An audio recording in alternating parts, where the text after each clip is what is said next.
Oof. Hello, hello. Oh my lord. My game crashed last minute. Oh my lord, I swear every time I play this game everything becomes something happens. Wait, I'm gonna try to go full screen of this. Okay, it works. Oh my lord. Let me change this again. Oh jeez. Hold up. Let me fix this a little bit. Okay. Oh my lord. Let me just a little bit. Oh my god. Okay. That should be fine. Well, we're back. Oh, hello. Hello, hello. We're back to playing Our Life, and this time I hope nothing happens in this game. Because honestly, every time I play this game, every time I play this game while streaming, something always happens to the stream. I'm good, thank you. I'm good, thank you. And you? How's your day? Okay, I'm gonna continue playing this for a bit. Where we last left off.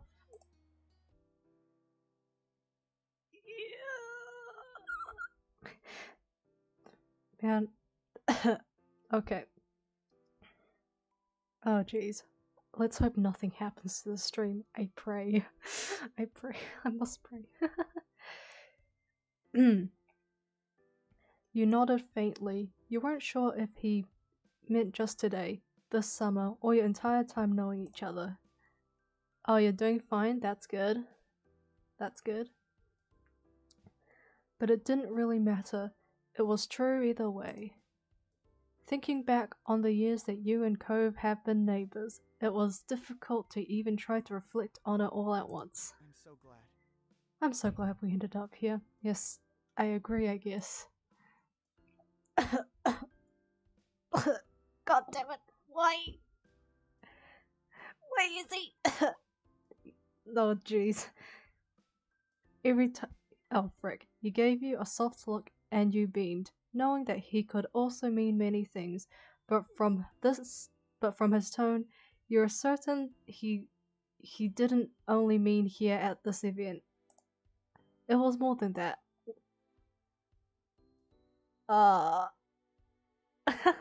Oh yeah, the deal.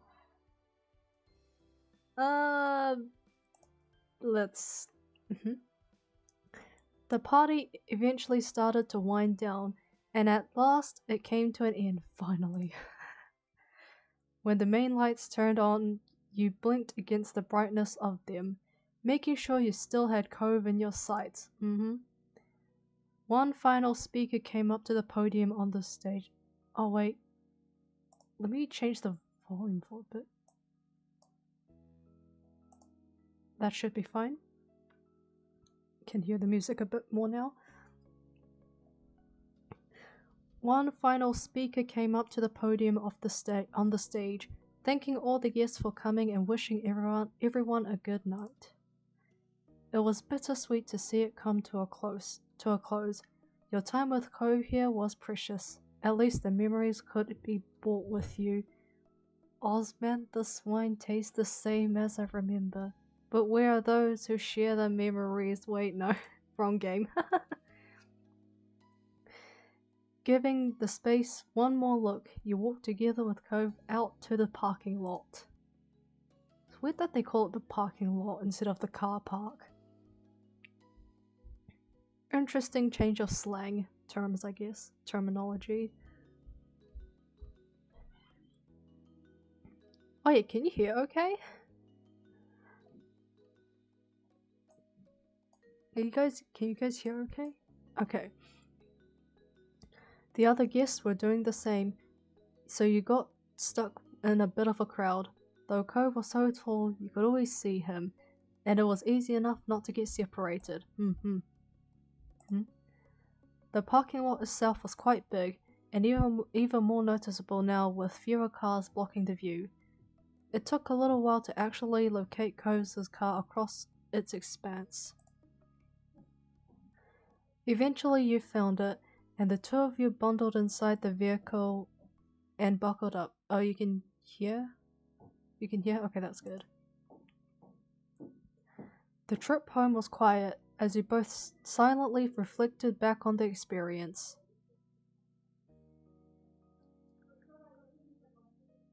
The event had been the biggest night of the year for Orca, and now it was all over, just like that.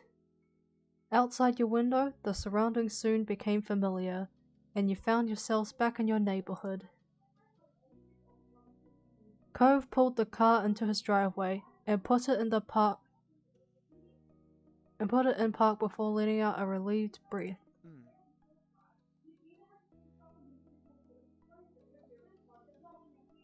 Oh my lord, it's so loud. Home sweet home. Yeah. After climbing out of the car, you walk slowly down to the road. Cove coming out. Okay, the volume's good. Okay. Cove coming over to stand beside you. Oh my lord, can they be quiet? You stopped in the middle of the street, right between your house and his, and turned to him, finding him in the process of opening his mouth to speak. Oh my lord, they're so loud. Strangely, he clamped his lips together. Oh, so you can't really hear them? Okay, that's good. Strangely, he clamped his lips together as though he had suddenly thought better of it. What were you gonna tell me? Can still hear. Okay, that's good. That's good. What do I choose? You also stayed silent. Yeah, let's go there. Good night. You gave him a small smile as you stood together on the sidewalk, under the light streaming through the windows all around. Wave goodbye. He waves back with a smile as he slowly walked backwards. Night, Airi.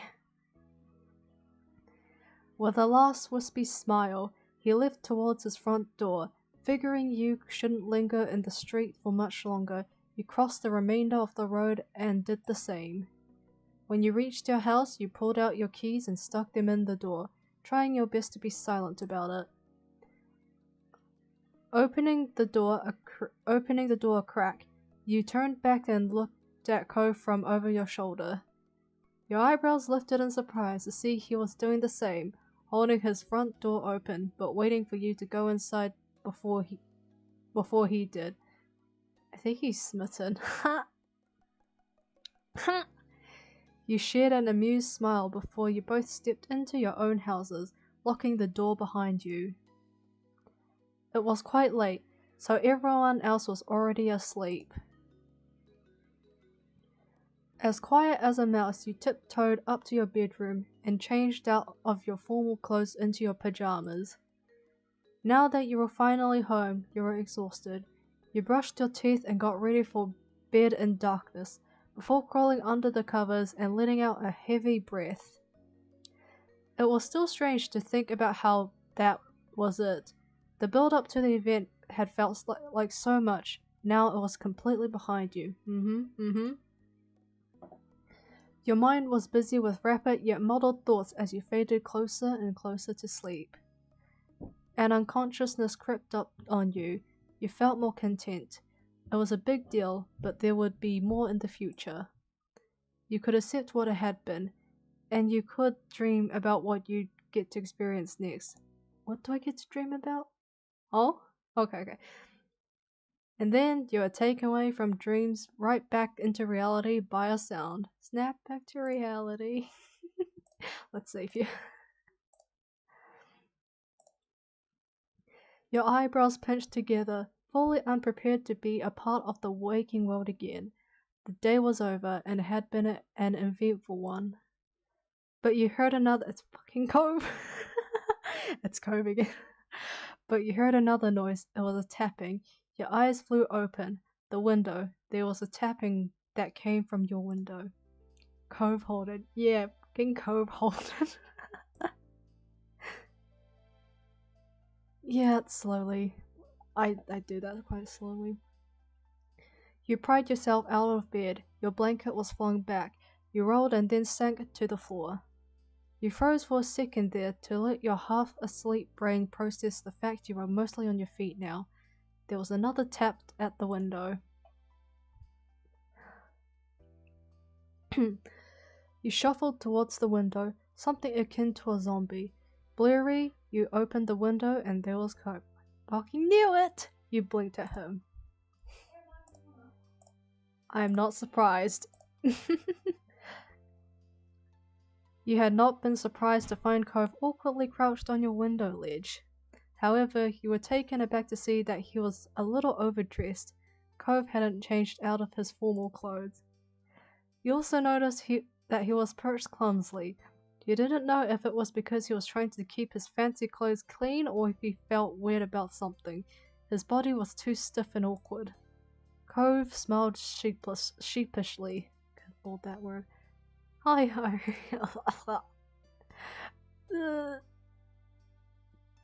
How would I remain silent? Too shocked. Okay, not really shocked, but still. He fidgeted and then gestured inside. It was a question whether it was okay to come in. No, yes. You moved aside and let him climb inside. He cautiously stepped down by stretching his legs over.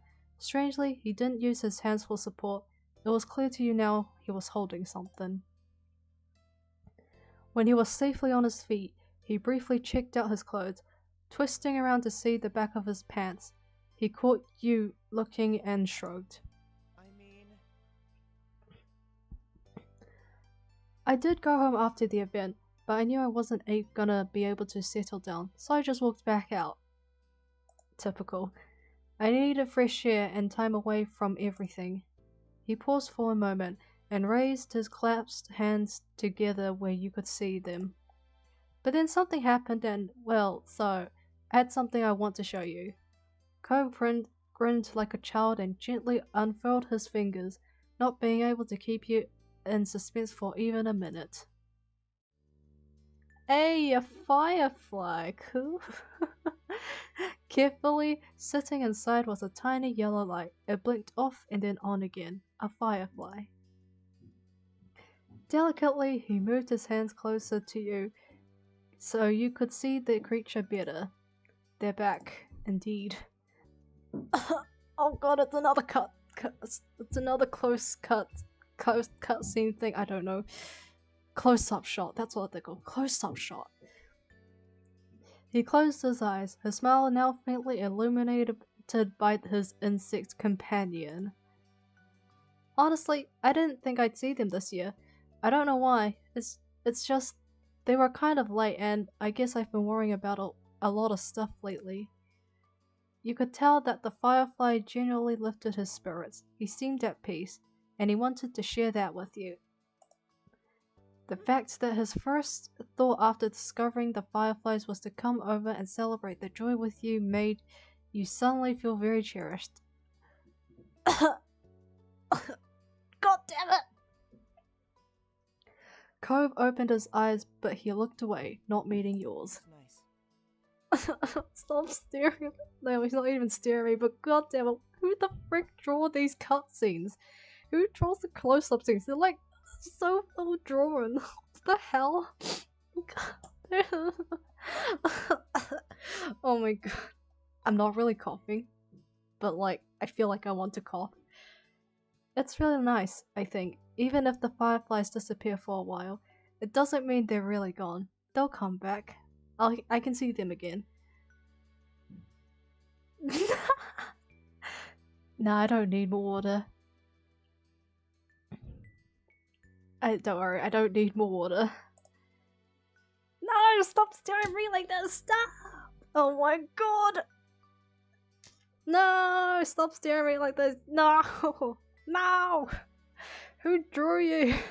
Who drew the cutscenes here? Oh my lord.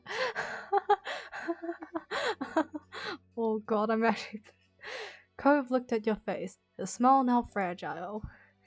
It makes me think about the two of us. We're together. Then we say goodbye, and then we're together again, day after day, year after year, and even if our time apart gets longer, it doesn't make it forever.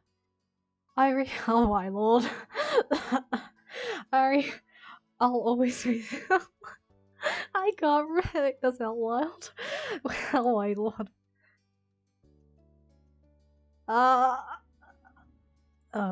Confess? Don't confess? Save here for now. I'm confessing, screw it. You can tell I'm starting to lose brain cells from him, like god damn it. Because of this guy right here. Your heart started to pound. The harsh beat drowned out all other sounds. You stared at him with a firm gaze. You both had known each other for so long. You were such good friends. You cared about each other so much. Although your feelings had changed, that didn't mean they hadn't grown from a strong foundation. Yes, indeed, I guess. Maybe, I don't know. It was hard to take the step, to become something else, but this was it. You weren't going to keep your feelings to yourself any longer. Cove's expression shifted into something concerned. His brow was furrowed as he waited for your response. There was something fragile there, unsure. Oh! You kissed it. No. We should be a couple already. Wow, how direct. Actually, that's even more direct. Cove, okay.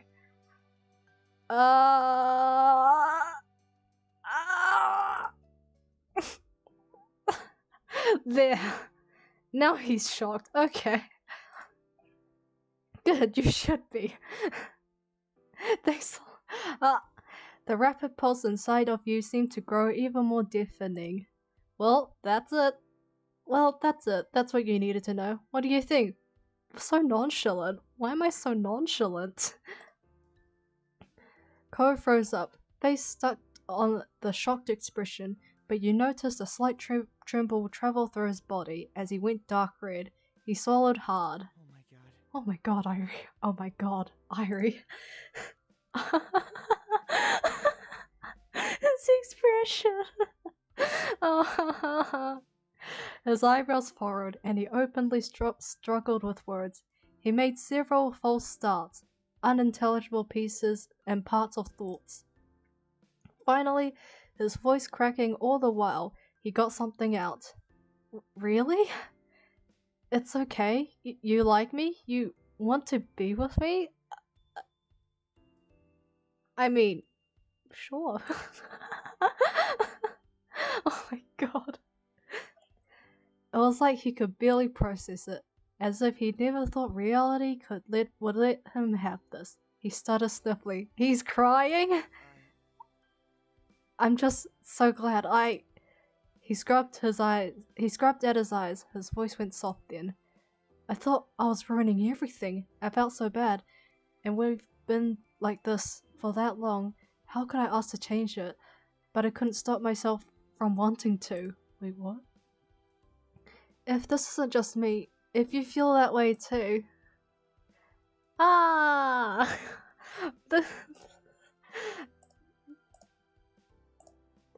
His arm faltered, causing the firefly to fly off. He recentered himself, looking into your beige eyes. My eyes are browns, man, though. Airi, if I can, I'd like to be a I'd like to be a boyfriend. I'd like that a lot. I can't think of anything I'd like more. His lips quirked into a shy smile as he let out a laugh, so airy it was nearly a cough. Wow, finally, yeah. Yeah, let's go with that. You blushed and didn't know what to say, whatever it was. You felt your cheeks grow warm and your words dry up. How could you respond to that? You kissed. To be fair, I think I will just cover my face shyly. I literally just confessed, you know? And I'd be feeling very embarrassed after that. You couldn't bear to look at him. His fingers came over your eyes almost unconscious. Oh, your fingers came over your eyes almost unconsciously. You couldn't tell what he was doing, but he chuckled affectionately. When you looked into Cove's face again, his smile was sparkling bright, much more so than the firefly he had brought you. His eyes prickled with tears as he sniffled, but you could recognize equal joy taking over him. You both were happy together. You were together and happy. I wouldn't know what to do with all of that, with all of these options. You squeezed his hand. His hand was firm against yours and you relished the physical proof of being together. Nice. He ducked his head with a childish giddiness and peeked at you out of the corner of his eyes. Thanks for waiting for me. Save again. Why do I keep oversaving? This isn't an art program. You didn't think there were words that would capture how you felt. Airi. Oh, we're gonna have to tell everybody about this, aren't we? Your moms, my parents, Liz, Terry, Miranda, everyone.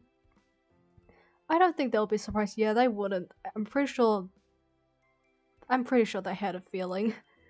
He smiled at you with an unabashed preciousness. You figured that even without your history, if anyone caught Cove looking at you like that, it'd be obvious exactly how he felt. His openness of character had some truly delightful benefits. What do you mean delightful benefits? You must have been making an expression equally as affectionate because he began to fluster again.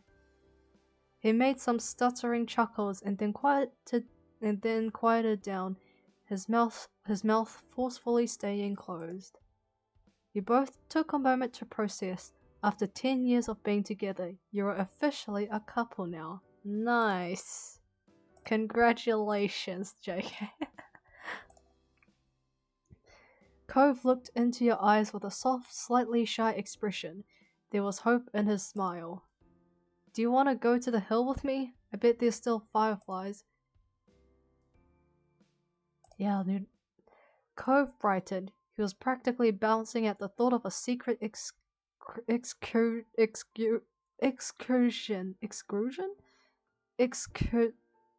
How the frick do I pronounce it? Excursion. Oh my god, that took a while. Oh, I didn't read that. Go back. Go. Okay. Secret excursion before he suddenly became bashful. So how should we leave?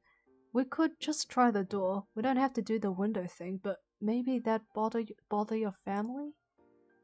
You chuckled at how awkward it would be if your mums, or worse Liz, saw you were coming on a midnight firefly catching trip. You'd be sure to avoid that. I feel like front door would make sense, I guess. Window sounds a bit dangerous. The door should be fine. My mums won't wake up from people in the living room as long as they're quiet. Cove nodded in understanding. You grabbed some shoes and readied yourself for an adventure. Adventure! You were glad that there was no way you'd run into another soul outside. Cove would be way overdressed and you were still in your jammies. Creeping closer to your door for the trip out, Cove whispered one more question. Should I follow behind you?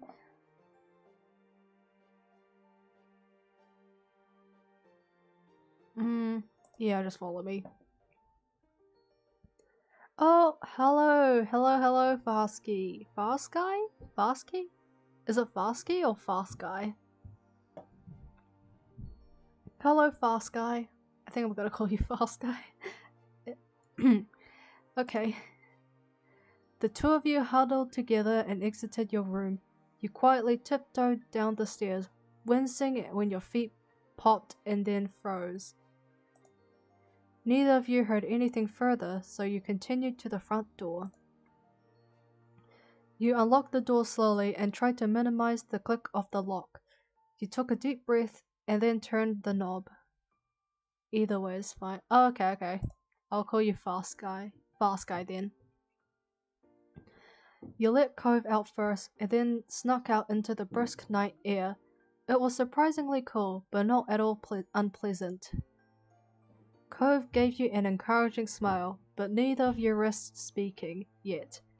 You briskly snuck behind the house and up to the old white poppy hill. Oh yeah, I forgot to say that. Welcome to the stream, Fast Guy. And Cove was right. The entire hill was lit up. Insects twinkling here and there with their pale yellow light. Crush this. I'm pretty sure I already have a crush on the guy. Like, oh god.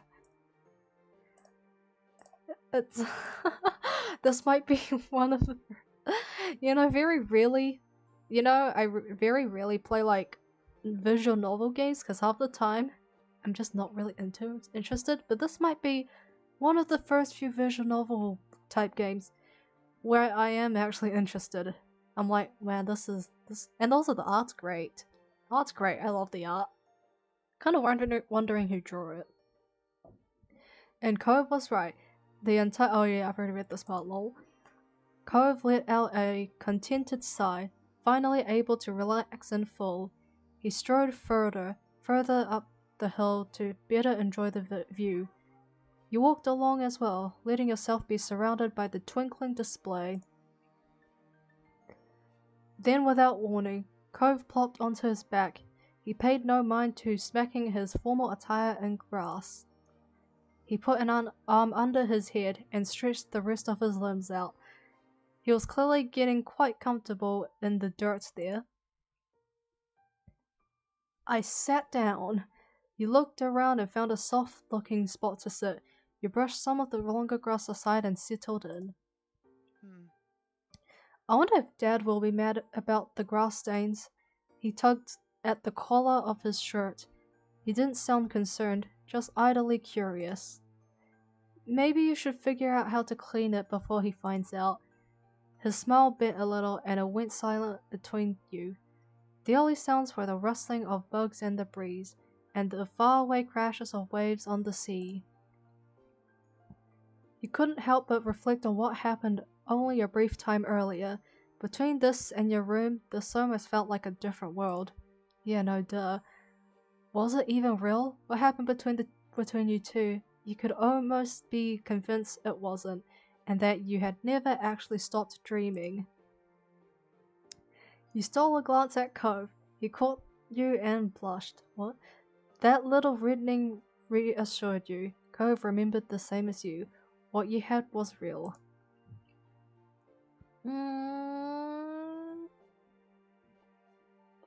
I really danced with you though. It was easy to be swept away. Let me save first. I keep over-saving.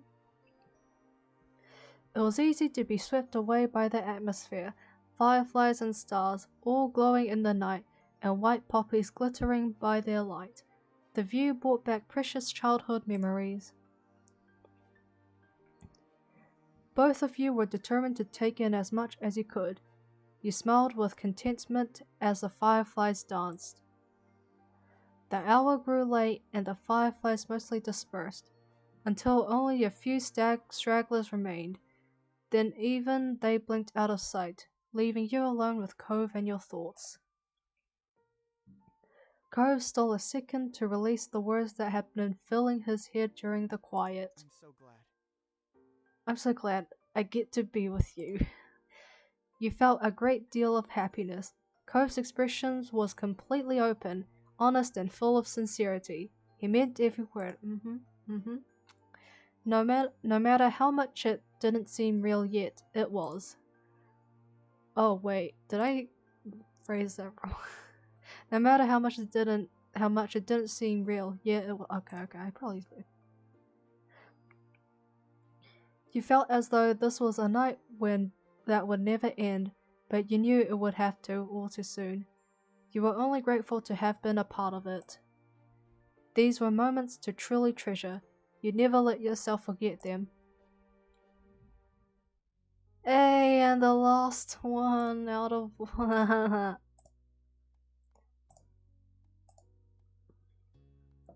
my lord. Like a lazy cat, you stretched your arms above your head and yawned, blinking your eyes sleepily. The day was warm and pleasant, and you were lounging on the couch in the living room, finding it difficult to do much in that moment. Ah, we get one of those days. Everyone gets one of those days, huh? Your mums and Liz had gone out shopping, looking for new items for your sister to take back and decorate her college dorm with, good lord. They'd asked if you wanted to go with them, but you declined. For you, today was all about relaxation. Cove had dropped by to spend some time with you, content to join in with doing nothing.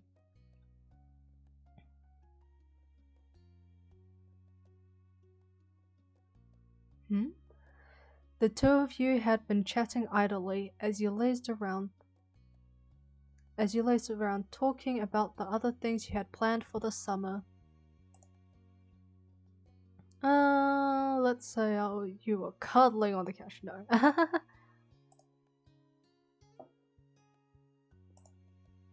Ping roll? His arm was stretching along the back of the couch, and his long legs were stretched out in front, totally at ease.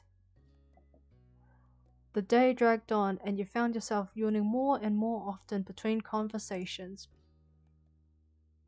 You had almost dozed off completely when suddenly a buzz rang out, disturbing the silence. Your phone was on its charger in the kitchen, so it couldn't have been that. But Cove pulled his own phone from his back pocket and checked the screen. His movement had jostled you, so you tried to readjust your position to get it right again. Oh my lord. Oh, it's my mum. After leaning forward and setting the phone on the coffee table in front of him, Cove hit the speaker button. Hey, what's up? Airi's here too. Hi Cove. Hello Airi. It's Kyra. Pretty mum. I don't. Hello there. Cove.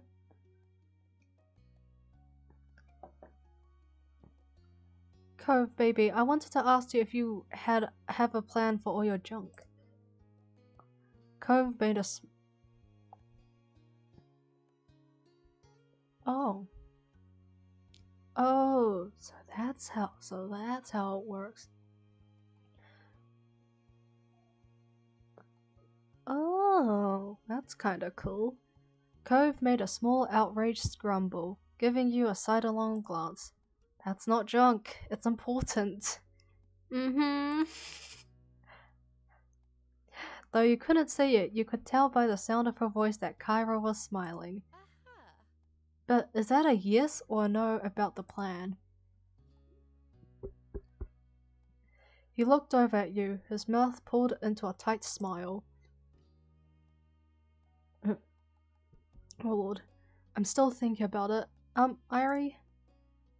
I'm gonna take the phone off speaker so me and Mum could get over this. It'll be quick. Yeah, go ahead. Without waiting for an answer, Cove took the phone from the table and pushed himself to his feet.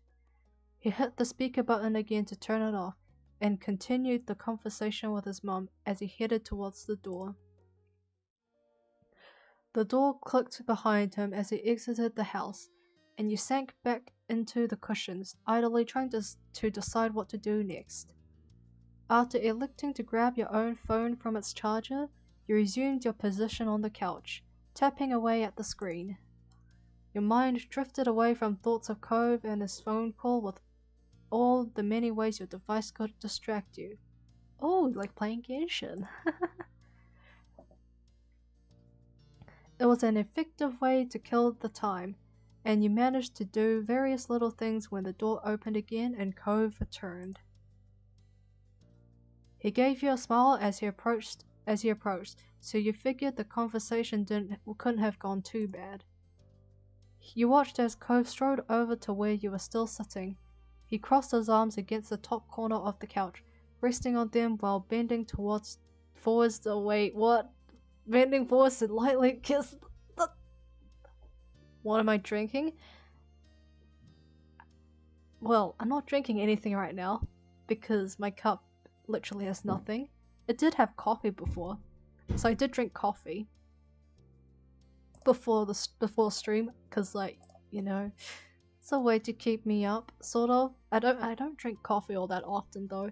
I only drink it like on some days, especially on Sundays, but like other than that, I usually just drink water. Oh, sometimes I'd even drink fizzy drinks, like Coke. Actually, my fizzy drinks like Coke, Sprite, what else?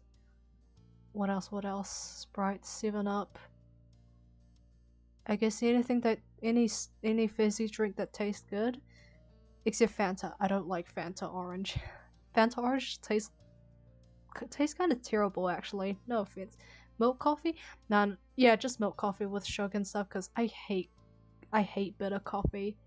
You know, as a child, I used to really hate coffee, but now I'm like okay with it as long as it's like not too bitter and has some like sugar in it. I also mix Milo into my coffee as well, so like, yeah, it's a weird mix, but it makes it sweeter. So yeah, but yeah, my favorite. Oh shoot, my favorite fizz. Oh my lord, what's going on? Oh no, don't do that. Okay, my favorite fizzy drinks are like Coke and L&P. If you're wondering what L&P is, what? I guess some people just have different tastes. I know my sister likes Fanta Orange.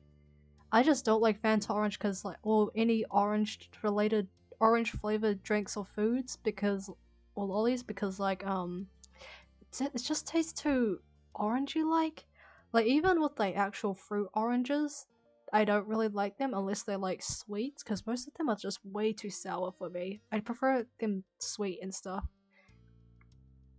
But yeah. But if you're wondering what L&P is, it's like a New Zealand only type fizzy drink. It has lemon, which contains lemon and pyroa. Search it up online. Just search up L&P, and you'll know, and you'll like see what it looks like. It's really good though. Although most people say it tastes like medicine water, it doesn't though. It tastes good when cold. It tastes a little flat when it's not like cold in the fridge, but like it's still good. It's still good stuff. You watched as Cove strode over to where you were still sitting. He crossed his arms against the top corner of the couch, resting on them while bending forward to lightly kiss the top of your hair. Ah, how affectionate. Hey. You make me want to try it. Let's hope they have L&P in Vietnam. You live in Vietnam, right? You did mention that. Let's hope they have L&P in Vietnam or something, and where you live, because it is in a New Zealand only drink sort of things. Oh no, it's not alcohol. It's a fizzy drink, like soda. We call it fizzy drink here, but like it means soda, like soda. Pop is another way to say soda. I just call them fizzy drinks because that's what everyone here calls it, fizzy drinks. Man, I kind of like how each English from different countries have like different slangs and stuff. It's very interesting. You gazed up at him fondly. Yeah, let's do that. Is everything okay? Everything's fine. Just... He turned his head suddenly, running a hand through his hair and letting out an exasperated breath. He seemed nervous, but you couldn't imagine why. It's fine. Not anything to worry about. You raised an eyebrow at his tone, moving your head to the side to try and meet his eye. What are you hiding from me, huh? That doesn't explain what's going on. He shrugged and gave you a tight smile, trying to play whatever it actually was off as unimportant. There's nothing going on. Oof, you just have had the vaccine? Ouch. Oof. Was it your first vaccine or second? Actually, what kind of vaccine is it? Is it the one for COVID? For the... Is it the one for that? For the current pandemic? Man, I was gonna get my second vaccine, like, next week, but, like, I had to change my schedule. My second vaccine appointment to another date because I was really busy. I'm gonna be really busy next week. Due to other things in real life, so yeah. There's nothing going on, just stuff I can deal with later, some other time. He was Oh, it's your first one. It's your first vaccine? I'm assuming? He was transparently avoiding the truth, and you stared back at him. Ah, so it is vaccine for COVID. Well, that's good. It's good for you. Why'd I say it's good for you? It's obviously gonna be good for you. He was transparently avoiding the truth, and you stared back at him, seriously, an indication that you weren't going to ignore what he was doing. Yeah, what are you hiding from me? Eventually, he broke beneath your stare, hanging his head in his hands and groaning. I need to make another trip to my mum's place. There's some stuff out there that I'm gonna use, so I have to pick it up. It wouldn't make sense to ship it, and I couldn't bring the stuff back with me last time since I flew. Oh. Suddenly you understood what the phone conversation had been about. Cove was going to drive to his mum's house in Nevada. Nevada? When will you go? Mum thinks it would be best to do it now, while I'm still kind of free, but... Cove pouted, giving you an unhappy look, and you could see the prospect was already taking a toll on him. I don't want to. I was just there, and for even longer than usual. Why do I have to leave, right now, when it's our last summer like this?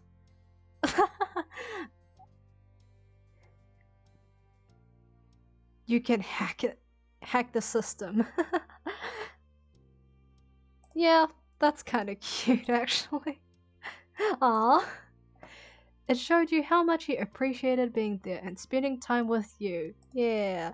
Looking up again, you met his bright aquamarine eyes, finding a sad smile tugging on his lips. Oh, it's late? Okay. Hope you have a good day as well, Fast Guy. See ya. Suddenly, his eyebrows jumped, and his eyes lit up like a lamp. You could come with me! Well, that solves one problem. What? You what, mate?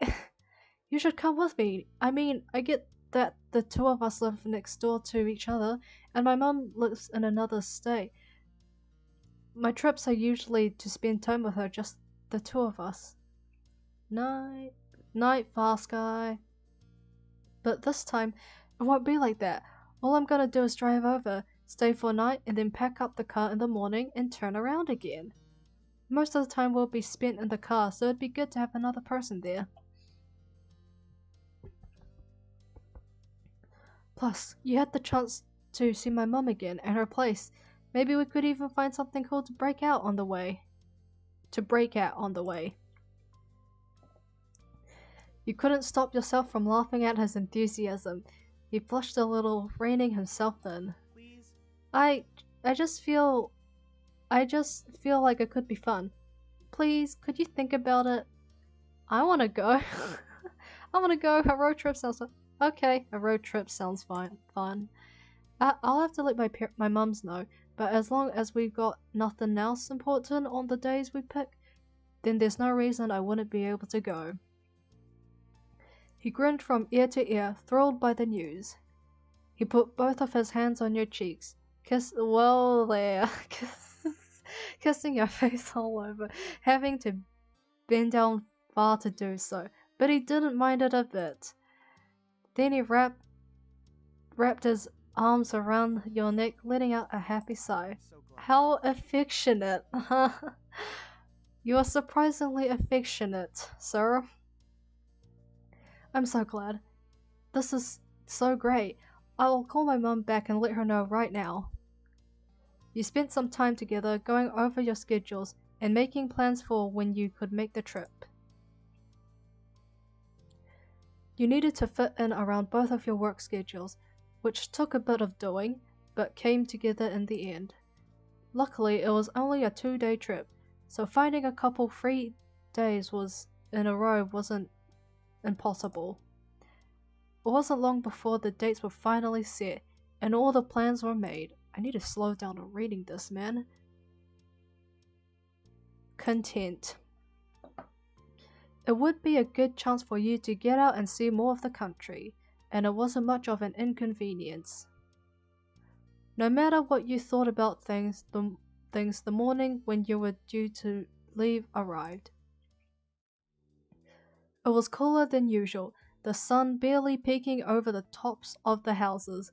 You stood outside your house on the footpath near the road, waiting for Cove. You were feeling refreshed after a good night's sleep and an early wake-up. With your travel bag clutched in one hand, you watched as Cove finished packing up his car. He had organized all sorts of things, water bottles, snacks, and who knows what else. Cove insisted he had everything under control and didn't need help. At least you could rest easy, knowing that it was all taken care of. As you waited, you glanced over Cove's car. You knew it well. It used to belong to Mr. Holden, and when Cove had learned how to drive it passed to him. His dad had taken the opportunity to get a newer one. Oh, cool, new car. Well, it's actually no car for Cove, but still. It was pretty old at this point, but had served both of them well so far. You just hoped it had enough life left in it to survive a trip as long as the one you were embarking on. Where is Nevada, anyways? The slam of a door closing made you jump. You snapped back to focus and saw Cove was walking towards you. He dusted his hands off on his pants and tilted his head towards the car. That's it. Ready to go? Yep, I'm ready. He smiled and stepped aside, giving you space to situate your own bag where you wanted it. Once everything was safely inside, he glanced back at you. All right. We should get started. It's gonna be a ways to go.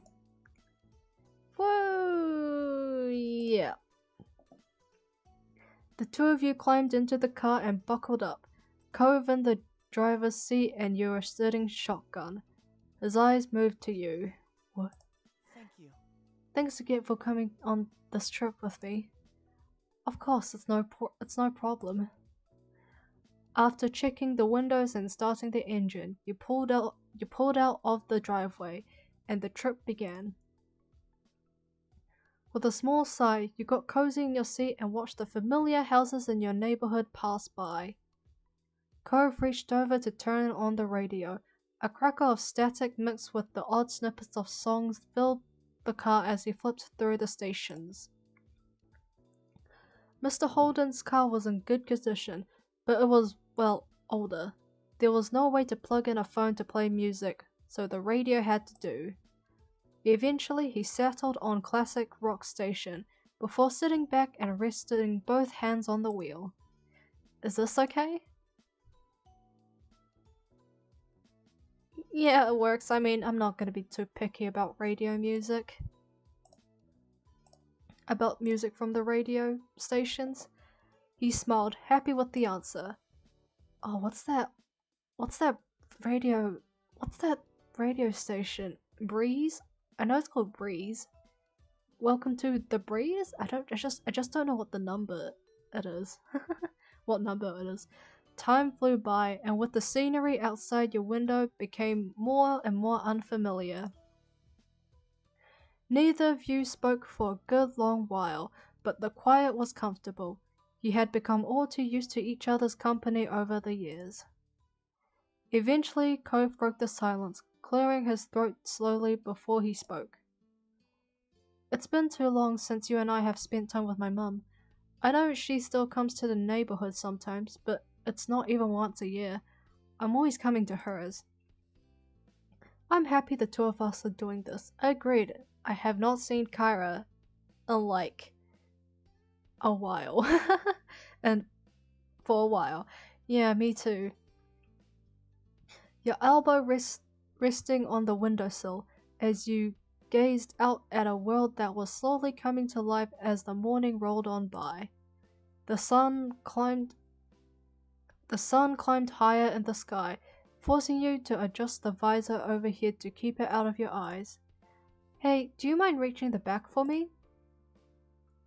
Cove gave you a sidelong glance as he drove, indicating with a nod of his head and a tiny smile. I want some chips, the salt and vinegar ones. Ah, salt and vinegar. Not judging you or anything, but oh my lord, salt and vinegar? It tastes so sour. It's just half of it's just vinegar, but no salt. You can barely even taste the salt, it's just sad. That's a great no. I'll just not leave a comment here. Stretching out the seat belt, Stretching out the seatbelt to give yourself space. You reached in your spot and reached into the bag holding the snacks. It took a bit of effort to sort through the collection of goodies stuffed inside, but eventually the bag of chips crinkled beneath your fingers as you pulled them out and sat back in your seat. Here. Thanks. Do you mind opening it? His eyes lit up at the prospects of the snacks, and you shook your head in amusement, popping up the top of the bag. Opened the bag towards him. With a smile, he dug into the bag noisily, picking out a couple of chips between his fingers and popping them in his mouth. Oh, hello Kevin, bruh. Cool name. Hello, welcome to the stream, Kevin, bruh. I'm new, how are you? Oh, I'm fine, thank you. And you? How was your day, Kevin, bruh? Can I call you just Kevin? With a smile, he dug in the... I've already read this part. The sound of crunching and rustling filled the car as he reached over from time to time, taking a few more.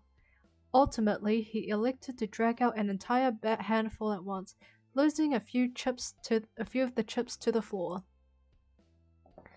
After that, you rolled up the top of the bag and stowed the chips safely in the back again. When you turned to the front, it was to find Cove crushing the fistfuls of chips into his mouth, crunching loudly. He whipped his hand over his pants absent-mindedly. Oh, your day's good? Oh, that's good. That's great. Before gripping the wheel and spilling crumbs all over the place. I see. You're like a little kid. Okay, I'll just call you Kevin. But yeah, welcome to the stream, Kevin. No reaction. The hours drift by much the same way as that, with the two of you snacking and chatting as the day stretched on. I hope I'm not eating salt and vinegar chips. It was fairly calm and quiet, traveling along the open road, and you found little in the way of interruptions. At one point you passed a "Welcome to Nevada" sign, and Cove gave a tiny cheer. What's this game about? Well, basically, this game's a visual novel, as you can see. With the, well, it's kind of obvious anyways. It's about... Frick, I'm really bad at explaining what the game's actually about. It's about... Wait, let me save here for now. Let me save here. Yes, save. It's about... Oh my god, hold up, let me get up a... Can I find a description of what the game's about? Find a description of what the game's about, because I'm very bad at explaining this. Well, life...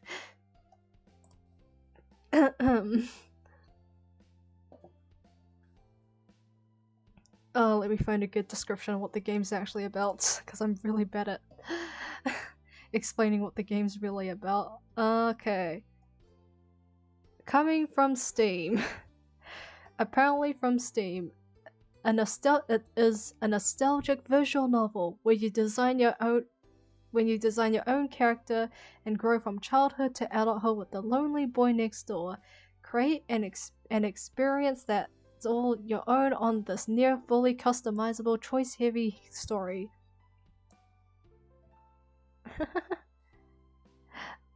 Okay. It's basically about you making your own avatar character sort of thing. Well, it's a visual novel where it's almost customizable. Like, you can even make yourself, like, well, you can, like, change your gender. I really can't tell the difference between those two. You can even make yourself gay. That's not a good way to explain it. What I'm trying to say is that it's very customizable. Almost very customizable, you could say. Very good game though. Basically, it's about you forming a bond with the boy next door named Cove, which is the green-haired dude that you just saw. In another state like this, where is Nevada anyways? Eventually, you had to stop for gas and made a detour at a small diner to grab a proper meal that didn't consist of chips and candy. After refueling both the car and your stomachs, the drive was back on, and just as the sun began dipping beneath the horizon and bathing the sky in a wash of orange light, Cove informed you that there wasn't much longer left to go. You were almost there. When night eventually fell into a blanket of darkness, the drive finally came to an end. Cove pulled into the parking lot of Kyra's apartment building, the glow of the car lights disappearing as he turned off the engine and let out a heavy sigh. We made it. We're here. The two of you exchanged tired smiles, having successfully and safely completed one half of the trip. You were relieved to have actually arrived and eager to get out of the car and stretch your legs. You took the stairs up to the building together. After a knock, you were abruptly met by a flash of green hair as Kyra opened the door and immediately took her son in her arms. Kyra! There he is, my gigantic baby boy! She squeezed him for a moment and then pulled back so she could examine his face. Are you even taller than the last time I saw you? Probably. He's very tall now. He gave her a fond look. Oh, Cove gave her a fond look as she patted the tops of his shoulders proudly. You say that every time I'm here. It doesn't even make sense right now. My last visit wasn't even that long ago. Kyra simply laughed before letting him go fully and ushering the two of you into her apartment. Then she turned to you, a wide grin pulling at her lips. Airi, it's so nice you came along with, and as a bonus, you've both arrived in one piece. I agree. They're both pretty. Like, what jeans? What jeans? This guy and that girl is handsome. Oh, thank you. Thank you for the compliment. But yeah, I agree. What kind of jeans have these two been eating? Like, seriously. How did you end up with green hair? How did she end up with green hair? What in the world? What kind of DNA allows you to have greenish hair? Anime? I mean, I'm not gonna question it too much. It's anime. This is anime logic now. Yeah, it's good to see you. It's been a long time. Yeah. Kyra beamed at you both, and while you would have loved nothing more than to settle down and rest after the drive, you could see she wasn't going to let you go that easily. So, how was the trip? I admit, I was just a pinch worried. We barely made it. I appreciate your concern, but it was alright. Yeah, let Cove answer that. It was fine. No problems for us. Kyra clapped her hands together and the bracelets around her wrist jingling. I'm so proud. I can hardly believe how mature you both are. Where did all those smarts come from? I don't know. School and common sense? Parents and stuff? good parenting, I guess. Cove ran a hair over his... Oh, frick. Cove ran a hand over his hair with an awkward chuckle. I don't know. Maybe I got some from my parents. Probably good parenting. Well, I had rice as usual. Yeah, I had something. I had rice as usual. His mum looked up at him deeply, her hair glistening as she... Oh wait, what? So have you eaten? Have you guys eaten? Yeah, I forgot to ask that. Her eyes glistening as she shook the sentimentality, oh my lord, my English, sentimentality off with the wave of her hand. Any hoosies. I like it when she says any hoosies. Any hoosies. It's very cute. You have to be half asleep already. Huh. Oh wait. You have to be half asleep already, huh? I know. Rice cooker is the best friend. The only way to cook rice perfectly. Although cooking rice with a normal pot's probably fine too. It's just much harder to get the rice out, and you always kind of get charred rice at the bottom of the pot. You probably have to watch over the rice as well, unlike rice cookers where they have like an inbuilt timer to make the rice perfect, you know. But yeah, either way is fine. Oh, you had rice too? That's good. That's nice. That's nice. Oh, cool, pizza! I had pizza a few days ago. What's your favorite flavor? Mine's Hawaiian, pineapple, and ham. Don't judge, I actually like that stuff. A few days ago, I recently tried out some pineapple, Hawaiian pizza flavored chips. They did not taste as good as I thought. Tastes great with pizza, doesn't taste good with chips though. Doesn't taste good with chips. It was okay though, but it just didn't go as well as I thought. You have to be half asleep already, huh? I don't want to keep you up much longer. Early morning and any hoosies. Any hoosies! I like it when she says any hoosies, it's very cute. How do you want to deal with the sleeping arrangements? I've only got my own room in Cove's, though the living room couch isn't bad. Airi can use my bed. I'll just sleep on the floor in the room. It doesn't matter for one night. Hawaii with pineapple and sausage. Nice, good choice there. I also like that, although mine's usually with ham. Nice, Hawaii with pineapple and sausage. Sounds like a good combo. Never had it before, though. But I'd assume it would taste kind of similar to pineapple and ham.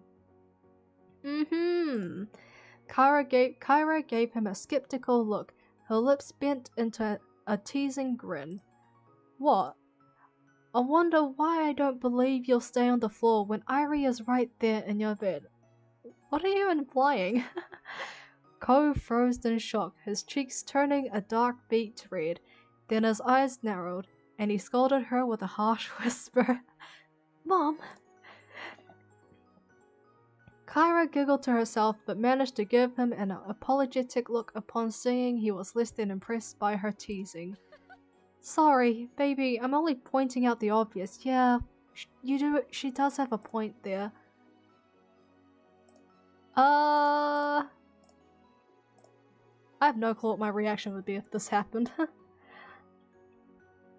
You blushed. You laughed it off. Yes, Yep, she's right. That's totally what you did. Blushed. Was it really necessary to talk about this? I'll sleep on the couch in the living room. Cove shook his head, dismissing the idea immediately. No. You're the guest. Alright, I'll have the bed. Thank you for offering. So, would you be okay with me sleeping on the floor in the room? I'd rather be there than out in the open. Oh, you know, the normal kind.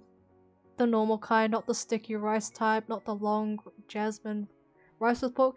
No, I think just rice with some vegetables and like bok choy and mushrooms with some chives. Oh, and fish. You know, kinda Kind of a normal dinner. Kind of a normal dinner and stuff. Oh, I also had ABC soup, which consists of, well, just soup. Tomatoes, carrots, onions, and potatoes. I don't know if there's another name for it though. Pardon. So, would you be okay with me sleeping on the floor in the room? I'd rather be there than out in the open in the living room, even if there is a couch. Yeah, you can sleep. Kyra giggled softly, drawing your attention back to her. All funny stuff aside, you need to get some sleep for tomorrow. Seems like you're setting yourselves up to not getting any.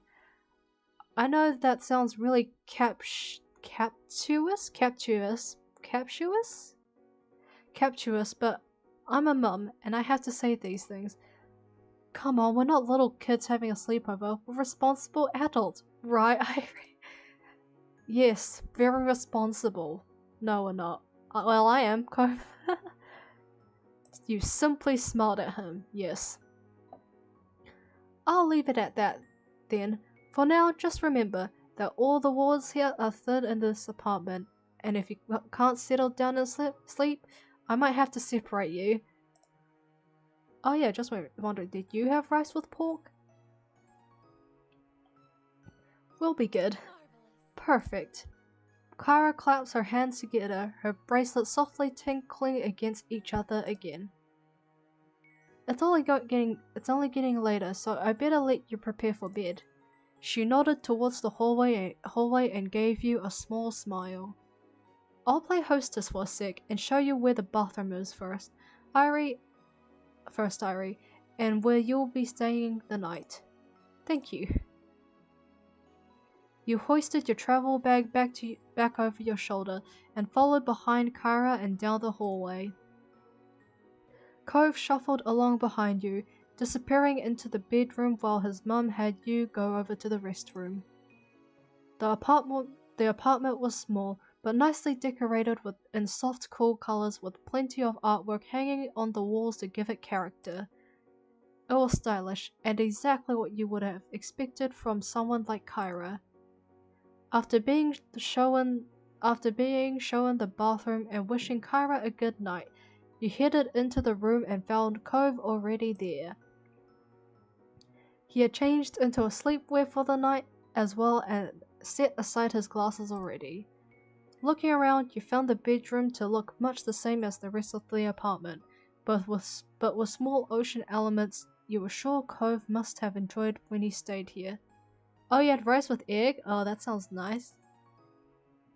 Simple but nice. Tastes great with salt. And maybe some dried seaweed bits and everything. All in all, the room was pretty and clean, though it almost looked more like a hotel guest room than a bedroom.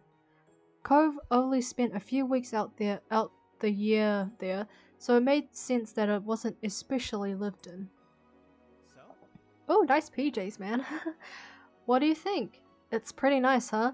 Mum always keeps it clean and everything, even when I'm not here. It seriously looks like a hotel room. That's sweet of her. Yeah, that is sweet of her. Yeah, she's good like that. He seemed pleased enough with the response and gave you a small smile before opening the zip of it on his bag. When you went back to the room, you jumped in bed and under the covers, just as Cove was shuffling into a sleeping bag on the floor. You waited until he was settled in before you flipped off the lights, and a slow glow from outside peeked through the blinds, casting shadows over the floor. You closed your eyes, blocking everything out. Night, Airi. Night, Cove. Night, Cove. Sleep well. Don't let the bed bugs bite, mate. The room... Oh shit, it's getting pretty warm in this room now. The room grew quiet as the two of you wound down for the night, and you found yourself listening to the sounds of the city outside the window. The noise out there was so different to what you were used to back home. Cars zooming past and people out having fun. Instead of crashing waves and the ocean winds cocooning your house In their embrace? Oh. In their embrace, not embrace with a question mark. Cove shifted around in his sleeping bag, making the fabric crinkle loudly. I'm gonna save here again. I've outgrown this thing. I should have checked it earlier, but the trip was kind of short notice. Do I have any snacks with me right now? Nah, I usually don't eat a lot of snacks. I don't usually eat a lot of snacks during streams. Nah. I did eat popcorn during stream at one point. That was during a Duolingo stream though.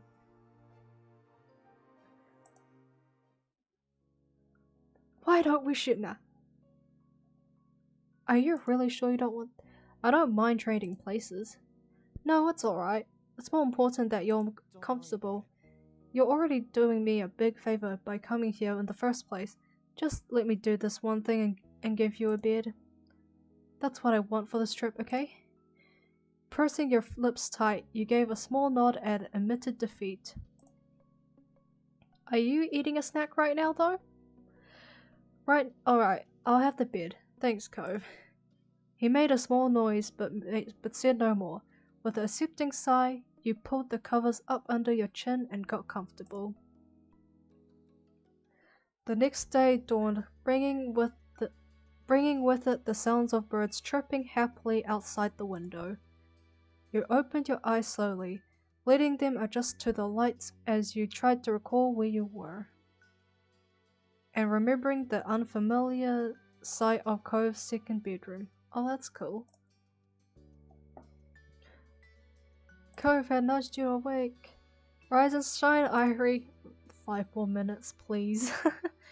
Cove shook your shoulder, and you groaned dramatically and buried your head beneath your pillow. Oh, having some chips, eh? Sounds lovely. Sounds nice. What is your favorite chip flavor? I actually don't know what mine is. It's probably sour cream and chives, if anything. I think I'm fine with anything as long as it's not salt and vinegar, because that stuff is way too sour for me. Really salted's okay, but it kind of tastes plain and ordinary in some situations. 5 more minutes, I agree. 5 more minutes, please. No way. No way, we gotta get started. Sitting up in bed, you let out a yawn and stretched your arms above your head. You felt okay.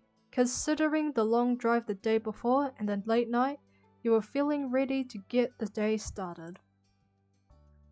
Though you weren't as perky as him, his energy was infectious.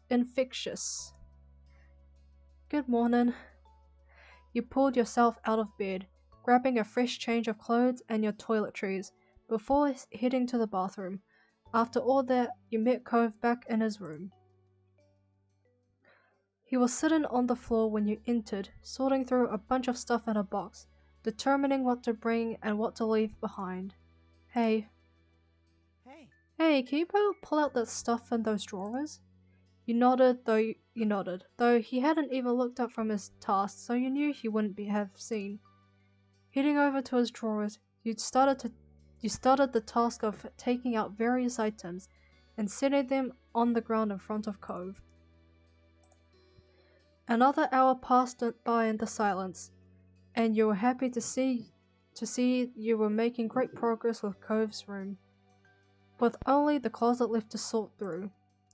You took a minute to take a mouthful of water from your bottle and perched on the edge of the bed, feeling productive. Cove glanced over at you and paused, putting down the tape gun he had been using to seal up his boxes. You raised an eyebrow. Yeah, what are you staring at? Why are you staring at me, huh? You know, it's really strange seeing you sitting in this room. Why? He frowned a little, his eyes distant and his voice quiet when he spoke next. During the visits to Mum's, and when I was sitting alone in this room, I'd sometimes think about how you weren't here. Aww. It was a weird feeling at the time, and you just weren't around. And now that you're here in this exact place, it's— I don't know how to explain the feeling. He shrugged it off and smiled a little, as though he'd said enough already, and didn't want to risk something sounding silly. Life is pretty confusing and all. Yeah, it is pretty confusing. Yeah, that's true. Save here again. But I think we've both managed to navigate it well enough so far. He smiled slightly, nodding his head a little. Yeah, I hope so. He looked away satisfied, heading over to the closet and the last of the items to be sorted. Before long, every box, closet, and drawer had been thoroughly combed through, with the items either neatly packed in boxes or organized and returned to their proper place. With a sigh of relief, you glanced around the bedroom and the work you had done together. Alright. We're done. Good job to us. I'm gonna change out of my PJs for the drive. Yeah, you go do that. When the two of you headed out into the living room, ready to get everything finalized and hit the road, you found Kara in the kitchen pouring a cup of tea. Cove headed towards her, leaning casually against the counter that divided the two spaces. Hey, you didn't have to get up so early. Are you crazy? Of course I have to see you off before you go. You can't sneak away while I'm out cold. She beamed at him, and in all honesty seemed more than happy to be up and ready and getting ready for the day. Do you want some breakfast? I got some muesli, or eggs and toast. Oh, and some of that fruity cereal you used to love. Do you have Cheerios? That's okay. We should really eat on the road. Kara smiled sadly, a little disappointed, but she seemed to understand that your time was running thin. I thought you might say that. In that case, I've packed you some snacks for the road. Aw, how sweet. Even if you don't end up eating them, take it anyways, just in case. You can always feed them to Cliff when you get home. Tell him I said hi. Cove laughed and shook his head, knowing his dad would love nothing more than to polish off whatever food Kara had prepared for you. Thank you. Thanks, Mum. Do I have Discord? Yeah, I have Discord. I have Discord. Right now, yeah. Thanks, Mum. You really didn't have to. What do I choose? Thank you. I'm sure they'll come in handy with this guy around. You're not wrong. Cove scoffed and playfully rolled his eyes, earning a giggle from Kai. Yeah, he will eat anything. I don't doubt it, like father like son, indeed. She returned your smile with one of her own before putting her cup of tea aside. Well, I'll help you get to the car. What? Well, I'll help you get the car packed. Sure, thanks. The three of you got a move on, taking the boxes from Cove's bedroom and heading down to fill the back seat of the car, until there was barely an inch of space left in the back and trunk.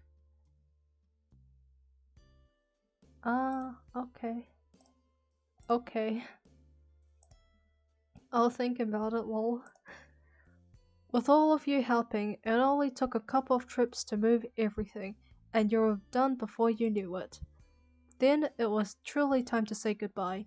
You conveyed back inside the apartment, where Kara looked over the two of you with a quiet smile. It was great to see you both. Thanks for coming. She gave each of you a hug, and you felt a little sad that you hadn't been able to spend more time with her. Yeah, I agree. She was nice. It was good to see you too, Mum. Cove embraced her in return, the two of them holding on to each other for a few seconds longer. I'll miss you, but I'll visit again. I'll visit again soon. Of course. You better. Hey, we should make plans for you to visit us too. I'll let you know when it's settled. I'd love that. Kara handled all the stuff she prepared into a bag and had handed them over to you, you took a quick peek at what she had packed. There was fruit, nuts, seeds, hard-boiled eggs, and some veggie sticks. What in the world are veggie sticks? Like chopped up carrots and what's it called? Capsicum? No, not capsicum. What's it called? Celery. Like some chopped up carrots and celery with like sour cream dip. That sounds nice actually. Hummus or sour cream dip, whatever. Cool. Man, the snacks are packed. Oh, good to see we've got some fresh food options now. The snacks I bought weren't. Kara shook her head at him and let out a soft laugh, as though she wouldn't have expected anything else. I seriously hope you're feeding yourself better than that at home. Yeah, of course, just not on trips. Oh, just on trips, I mean. Oh wait, was it just not on trips? Yeah, just not on trips. I did read it right, oh my lord. I can live with that then. She looked over him fondly, her eyes at last focusing on his face and filling with emotion. I'm going to miss you, baby. Me too. Me too. Thank you for letting us come. No problem at all. You're welcome anytime. Kara put an arm around you both, pulling you in tight to her sides for one final squeeze. Bye. Have a safe trip. We will. With a last goodbye, you exited the apartment, though Cove hesitated for a moment in the door, his expression distant. Save here again. You weren't sure what he was doing, though you tentatively took a step towards him. Everything alright? Your voice seemed to bring him back to earth, and he shook his head to clear his thoughts, his green hair swaying from side to side. Yeah, let's go. With that, the two of you headed back down to the car, ready to make the long trip home. Soon enough, you're on the wide open road, with a car full of Cove's things and only one destination, Sunset Bird, California. The drive went as smoothly as could be expected, with the morning slowly creeping into midday as miles flew by. The day flew by in a whir of open road and sunshine, and before you knew it, it was early afternoon. By that point, he had already crossed the state line. Cove announced that he planned a little stop on the way home. He was quite pleased with himself as you arrived at the precipice. The Redwood National Park. Redwood National Park, that place. Shaded beneath a canopy of enormous redwood trees, you drove along. When Cove parked the car, you pushed the door out to get out. The first thing you did was look up. Enormous redwood trees surrounded you on all sides, their massive trunks shooting straight up in a canopy of foliage overhead. There were too many of them to count, stretching on and on as far as you could see. You squinted against the sunlight that was peeking through the leaves and dancing on the paths around you. It's great, right? He smiled at you from over the roof of the car, before glancing around the place fondly. Remember the trip our families took here that one summer? Yeah, I do remember that. It was cool going on a journey and seeing the forest in person, even if we didn't stay very long. So... And I guess we can stay for even less this time, but oh well. It just seems like a good time to stop by. Who knows when we'll get another chance? His voice got a little softer at the end. It seemed to be bittersweet for him, being in a place he was so fond of, but not having the time to appreciate it fully.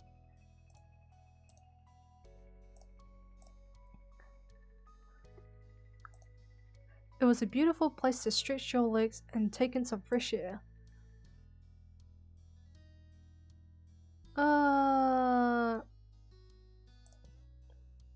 The two of you walked around for a while, completely dwarfed by the sheer scale of the redwoods. It kind of put your view of yourself and everything in a strange perspective. Yeah, we're tiny, like ants.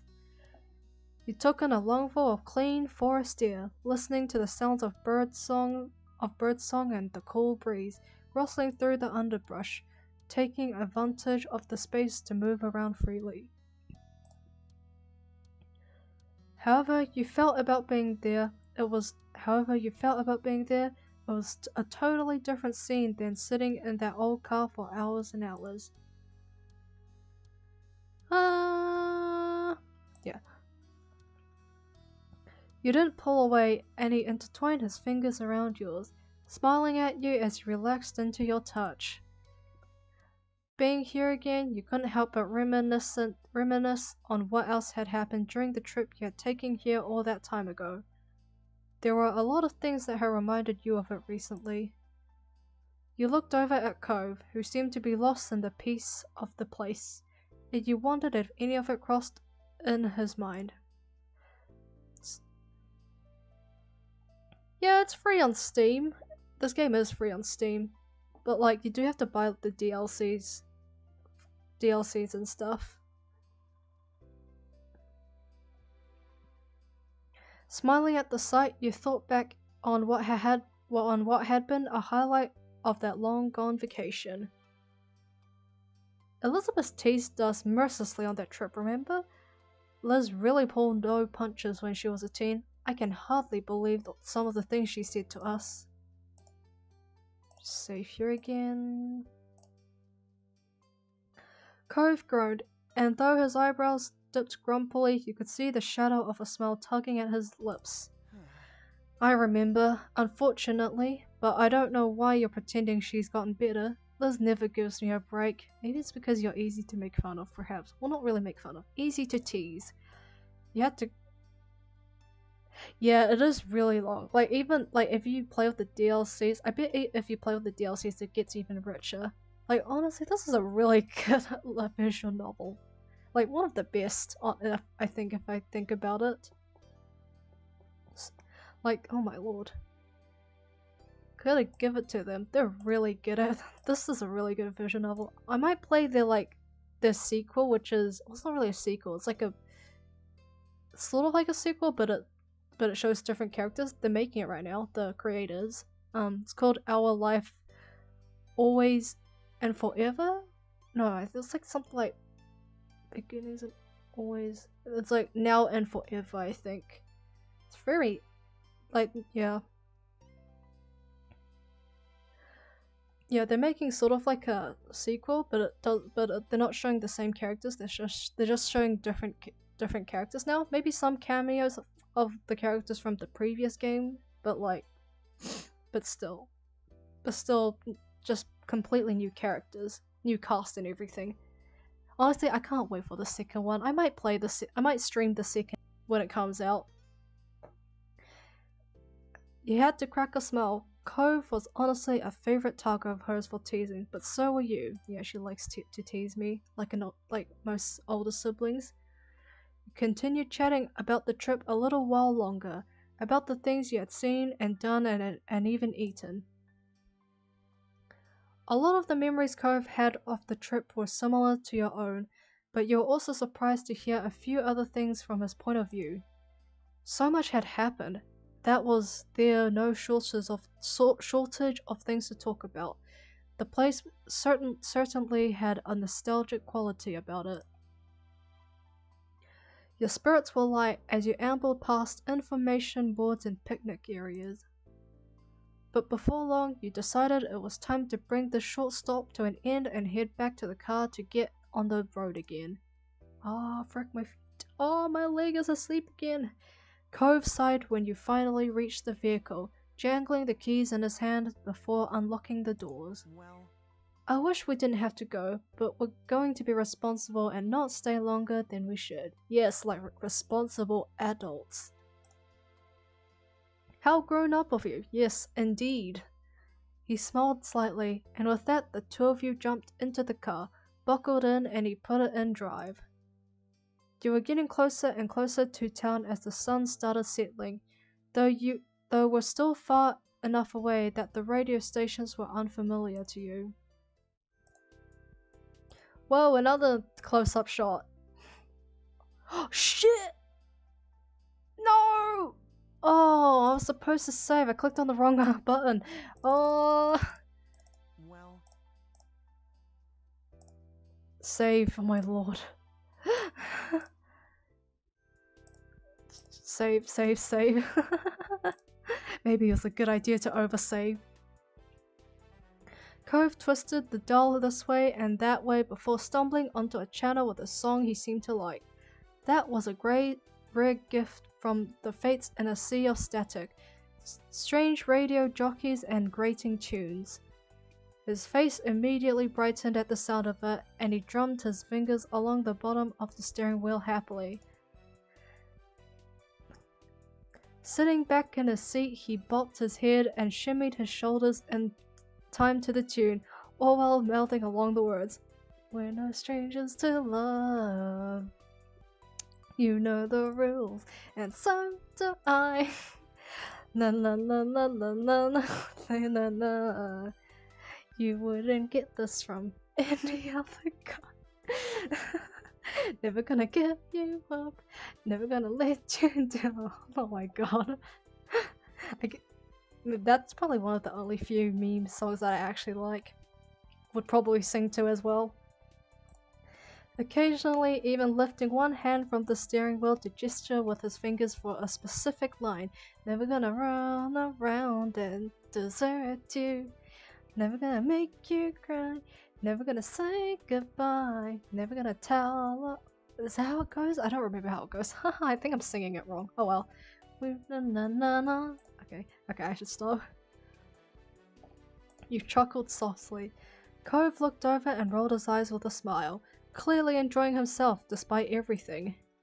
The song ended, and Cove reached over to start cycling through the radio stations again.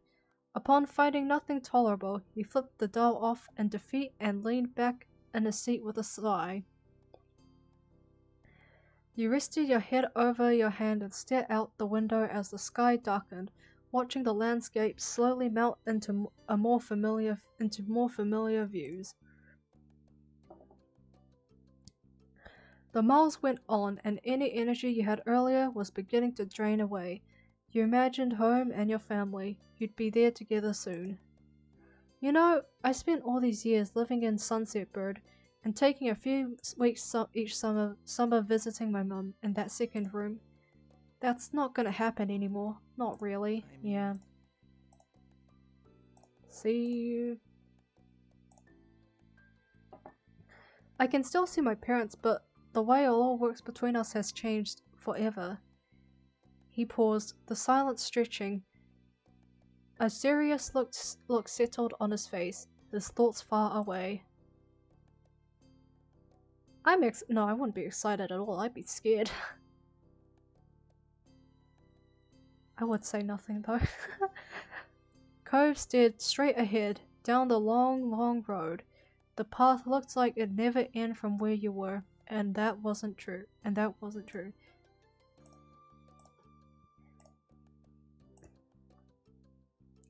Eventually, he found a few more words to say. So glad. I think it's good we were able to do this trip without any parents or chaperones. It's just us. We did it all. You know, I kind of forget that their summer is not happening on the summer that I think of. Well, not on the same month that the summer here happens. It doesn't happen in December. It happens in the middle of the year for them. In America, I guess. You know, seasons get flipped and everything, depending on what hemisphere you live on. And some countries just have one or two seasons. The dry and wet. I think. At least that's what my mum describes it when she used to live in Malaysia. And when I visit Malaysia. It's still hot either way though. Because it's near the equator and everything. I don't know. I feel a little more independent now. A little more ready for what's ahead. Right. It's like a real first step to our own all the time. It'll be here before we know it. Yeah, it really will be here. Gotta enjoy your youth, guys. Before it's well, it's still there. Well, gotta enjoy your time growing. Well, Your youth? Your youth? Your childhood? I guess that's how I should say it? I don't know. Well, it's still there, while you still have like free time and everything. The topic seemed to wear on Cove, and he made an attempt to find something else to speak on.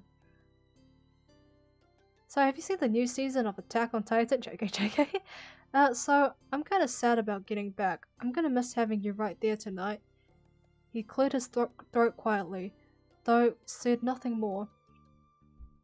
You smiled to yourself a little at hearing him say something like that out loud. I'm gonna miss it too. And with the feelings confirmed as mutual, the two of you fell into a comfortable silence. The sky outside grew ever darker as the hours passed by, the stars blinking on like tiny fireflies painted on a canvas of blue. The scenery continued transitioning between open roads, industrial areas, and beach towns, becoming increasingly recognizable as time went on. Man, this is... reminds... Oh my god, unbelievable. Unbelievable.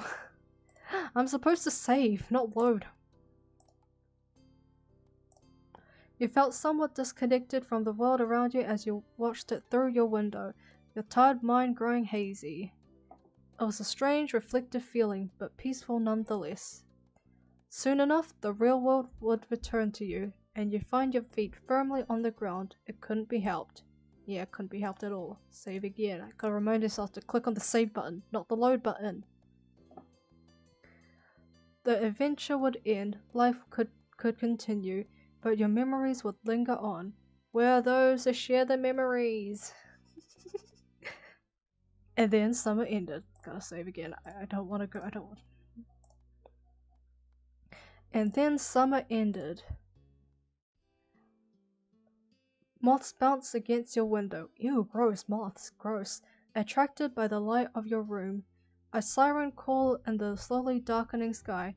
Just as the day was coming to an end, so too would summer.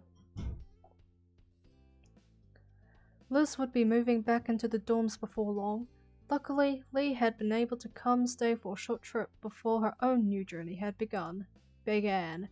She had officially been accepted to her first choice college a few weeks ago. This was her last chance to see you all in person for...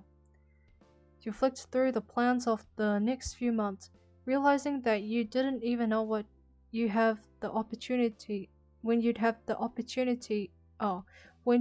have the opportunity for everyone to be in the same place again. Ugh, what a mouthful. It's hard to think that you'd likely be seeing even less of your cousin going forward, but you were delighted that she was pursuing her dreams. While you were still with each other, your family was going to have dinner together, and as ever, the Holdens were tagging along too. Hey, save again. Tropical place seems like a relaxing place. You hadn't really discovered the tropical restaurant until you were a bit older, but everyone's enthusiasm had resulted in so many visits that you'd more than made up for lost time. Liz and Lee were excited to squeeze in another trip before setting off again. Technically, you were getting ready to go out, though your mind was only half on the task. It was a pleasantly warm evening, the kind that epitomized the vacation feeling, and you were in no mood to spoil it by rushing around. While idly gazing at your room, you spotted a small cluster of unopened envelopes that must have been left by a parent earlier. You headed over to the table to flick through it for anything of interest. As a child, any correspondence felt exciting due to its rarity. You recognize now that most of it was mundane, but you were checking any mail you got more regularly of late. There was something you were expecting. You stopped at a crisp white envelope. The logo proudly proclaimed to the sender, a school you applied to. Oh. Oh, is this my acceptance letter? This next step would take nerve. You close your eyes as you breathe deep, as you breathe deep, as you breathe deep. The air slipping through your lips as you open your eyes once more. You pulled apart the glued flap on the front of the envelope and extracted the letter. Your eyes darted across the message, rushing past the pleasantries to get to the heart of the matter. Oh, did I get in? The blood pounding in your ears deafened you to the world outside that was contained within these letters. Your heart skidded to a halt as you read your verdict. Yeah! You had been accepted. Yeah! Go me! Go me!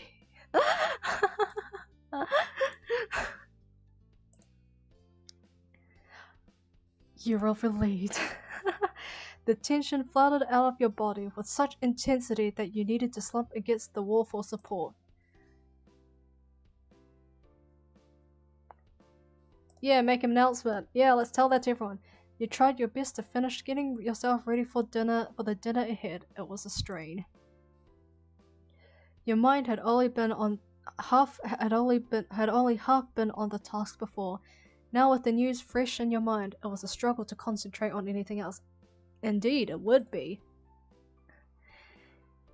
You kept having to recall your thoughts away from the future and back to the present. Time was against you. Mum soon called from downstairs that it was time to go. You excited Airi. Yeah, let's go. Let's go.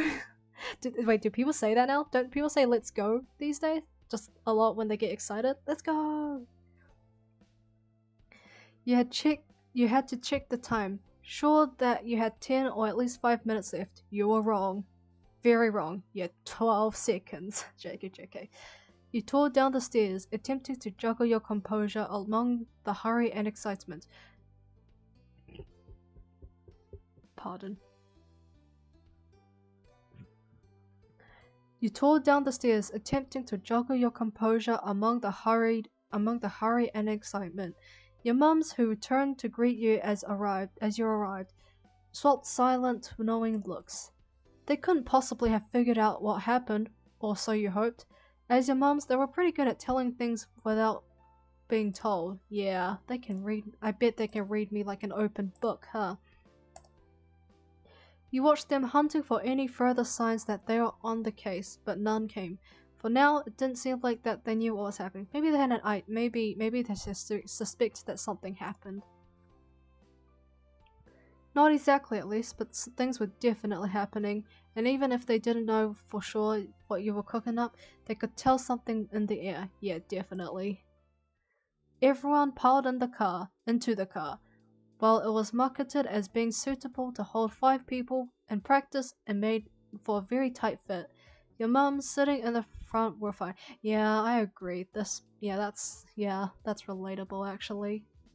Like, when you're younger, you have so much space, but as you grow older, especially in the backseat, you have way less space. Like, everyone's just bigger than the seats sometimes.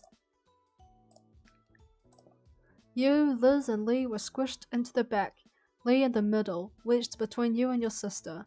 But Mum was an excellent timekeeper. Thanks to her efforts, you pulled up near the restaurant on time. The process of getting out of the car was slightly easier than squeezing into it, and much less coordination required to release seatbelts than to secure them. You gave Liv a hand as she clambered out from the middle seat, then headed into the building as a group. A waiter greeted as you entered.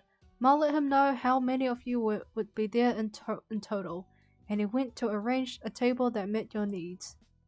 He returned promptly to guide you to your seats. You perched comfortably in your chair, your head held aloft as if buoyed?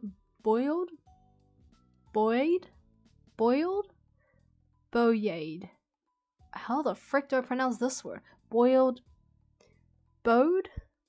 by today's good fortune. Your family settled down around you, all cheerful and looking forward to the evening ahead. Your drinks order had just been taken when the Holdens came through the door. They were pointed in your direction, though with Mum waving an arm in the air it was hardly necessary. Cove and Mr. Holden came to join you at the table. As greetings were being exchanged, Cove took a seat opposite to you. It had been left empty by unspoken acknowledgement that you and Cove would be wanting to sit together. Mr. Holden sat beside him. It's great to see ya! Glad you could make it. Hello everyone. Hello everyone. You wouldn't believe how hungry I am. You came to the right place then. There was some laughter, though Liz groaned playfully, shaking her head at Mum's sense of humour. Growing up, she'd have complained, and Mum would have responded by making another comment. Liz had mellowed over the years, but she still made a show of despairing at Mum's jokes. Her reaction to them had become a joke in its own right. Menus were soon passed around and a temporary hush fell over the table as everyone read. It didn't take long, punctured by comments about what people had eaten here before and light chatter about what people were considering tonight. Once the waiter had disappeared with your orders, Cliff piped up. Okay. Let's just save here. Let's just save here.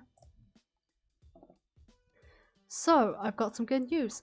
Kara is making a trip out here tomorrow. Cove nodded, turning from his father to the rest of the table. Yeah, we talked about it and figured this was a good time for everyone. Very nice. That's great! Everyone reached positively to the news, though Ma looked wistful. It's a shame. If only we'd known. Here we are, having a big meal without her. If we waited one day, she would have joined us. Mum patted Ma on the back, gently nudging her from the realm of possibilities and what-ifs, and back to the evening that was going so well. Chin up, Lee and Liz will still be here tomorrow. We'll just have to throw another get-together and keep the fun train chugging along. Ma smiled warmly, taking Mum's hand in hers. That's true. There's plenty to celebrate right now, but there will be more good news and good times on the horizon. Right, and speaking of, that's not all we've got either. Mr. Holden's eyes were alight as he sat up straight in his chair, face angled towards his son. He'd barely let a beat go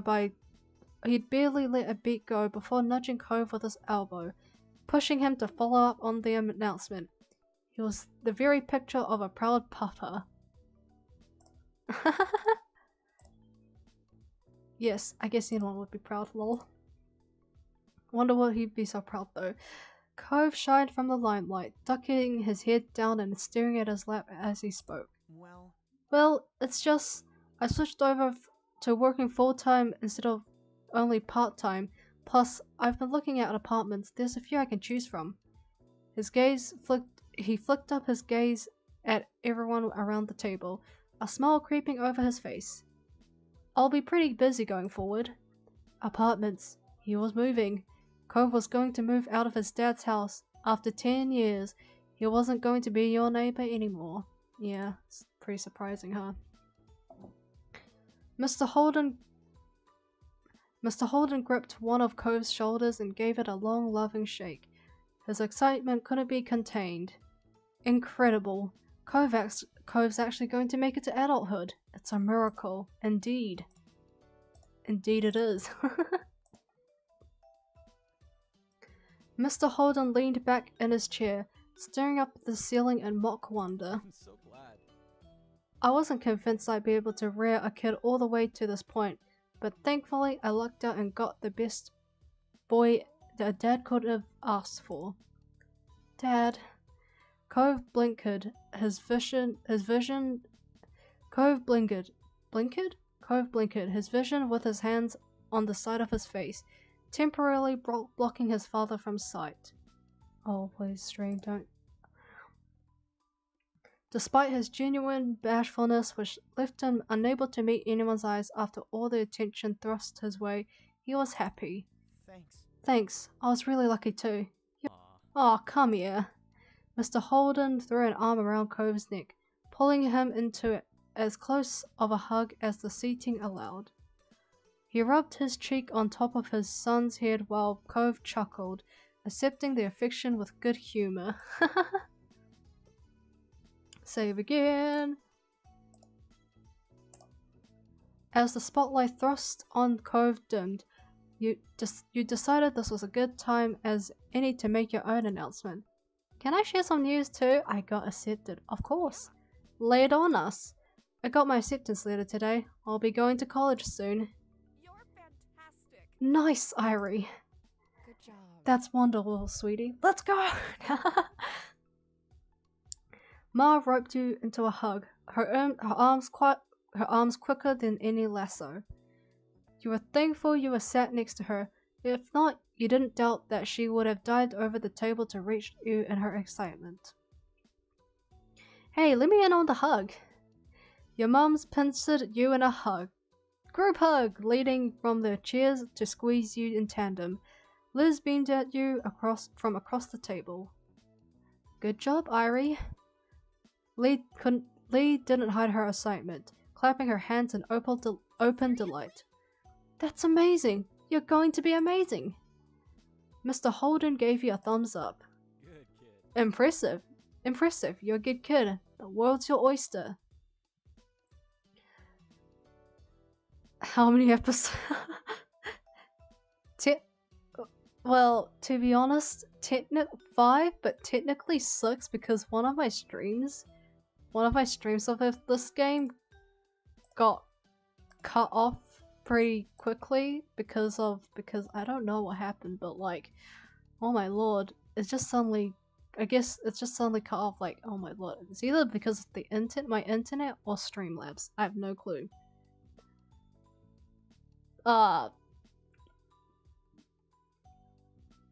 A lot of times I would have gotten a lot less episodes on this game if I wasn't so unlucky with streaming. Like, I keep getting cut out. I really hope nothing happens in this stream, because if it does, if something really does happen, I might actually punch someone.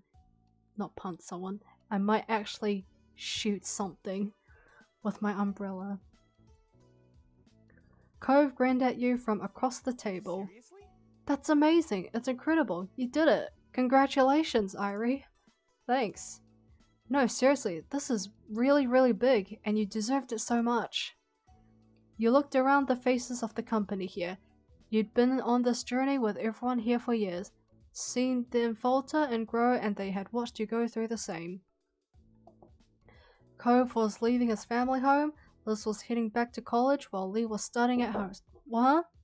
Shh. Shh. Oh. Thank you.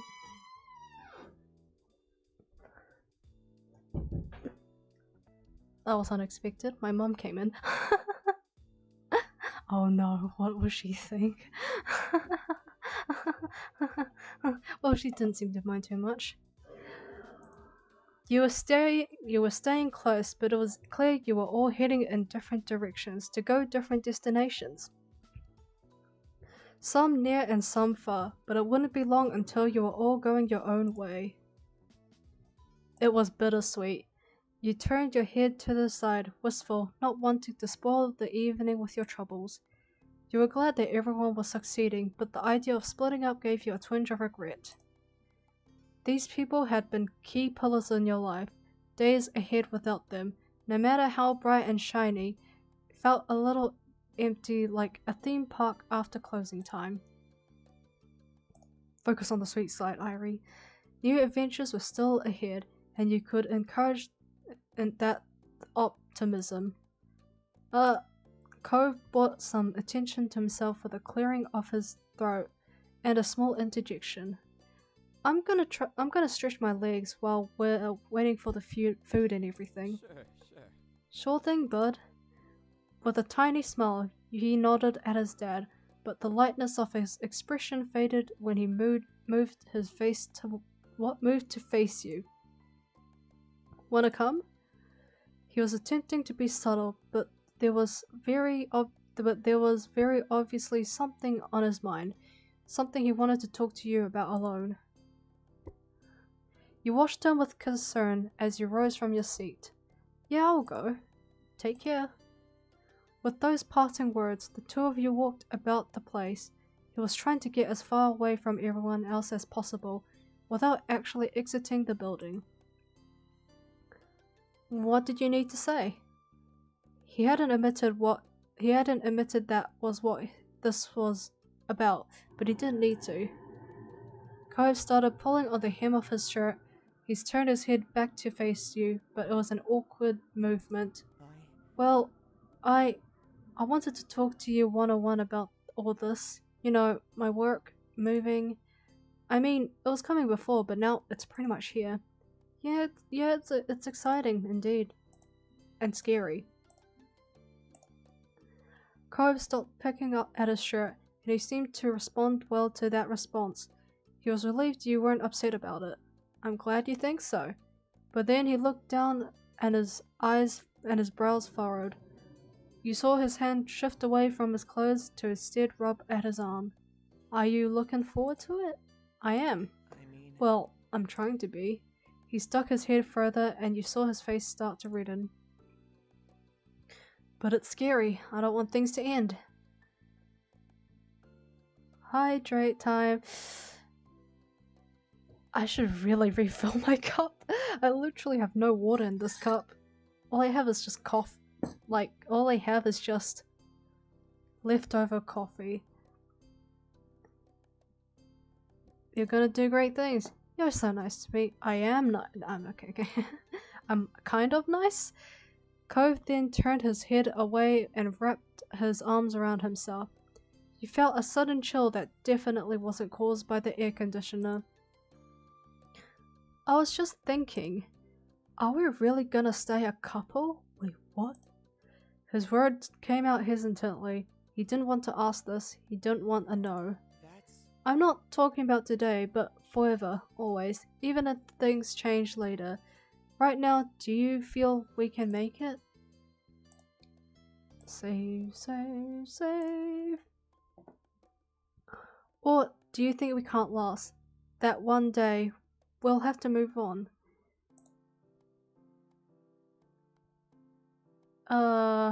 You kept calm. You understood his concern. It was definitely hard to imagine what would happen.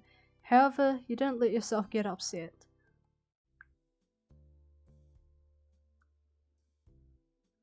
I don't know, but it's gonna be alright. Yep. You don't know. You couldn't know the future, so you didn't have any definite answers. That being said, you still believed you'd make it through somehow. You had to. Cove laughed with a delicate smile on his face. Okay, you win. I wanted to prepare myself for the horrifying unknown, but you're kind of giving me no choice but to be optimistic here. His eyes sparkled with mischief. Strong armor. That's right. You're welcome. Cove rolled his eyes and tried not to smile. Thanks for listening to me, Airi. It helped. You felt pleased that his anxiety had eased after talking it out. Want to go back to the table? I bet everyone's wondering what we've been up to. Oh yeah, I forgot what we were doing before what we were doing here. That'd probably be good. With matching smiles, you both reclaimed your seats at the table. Both of you felt lighter and it showed. You seem happy. What was that? Yeah, it looked like you were having quite the conversation over there. It's neighbor stuff. Sorry. I used to be your neighbor. He waved off their questions, and you didn't offer any explanations. They still seemed curious, but caught that Cove wanted it to stay between the two of you and let it drop. Things relaxed, and you took a sip of your drink.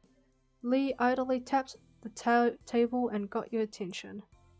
I'm so excited to try this place. I'm not sure if I'd ever really eaten here. It's more Airi's place than mine. Let's hope it's good. The drink is good. They offer cola. All the restaurants in the area are pretty top-notch in my humble opinion. We'll see. It was a challenge issued. Liz carried herself like some sort of professional food critic, and Mum snorted. Oh. Tough crowd. Jeez, Liz. Jeez, Liz. Ma giggled and chimed in as well, much to Liz's embarrassment. That's right, Lizzie. Jeez. Oh, jeez Louise. You shook your head at all the silliness. Why was your family like this? Gee. Everyone bursted out laughing. Besides Liz, of course, she smirked. No one could ever accuse your family of being no fun. Night fell soon after everyone finished their meals, and before you knew it, you were standing in the parking lot, saying your goodbyes and packing up the cars to go home. Save again. After the last of the chores were done, your family spent some more time together. The rest of the night felt like it was going to be in a blink of an eye, and somehow the time came to retire in your room to sleep. You pulled your covers under your chin and settled down for the night, getting warm and cozy. As your head sank into your pillow and closed your eyes, your mind drifted back to everything that had happened to that day. You could see it all now, behind your eyelids, as though you were experiencing it all over again. And then the image of Cove popped into your head and you smiled softly to yourself. What?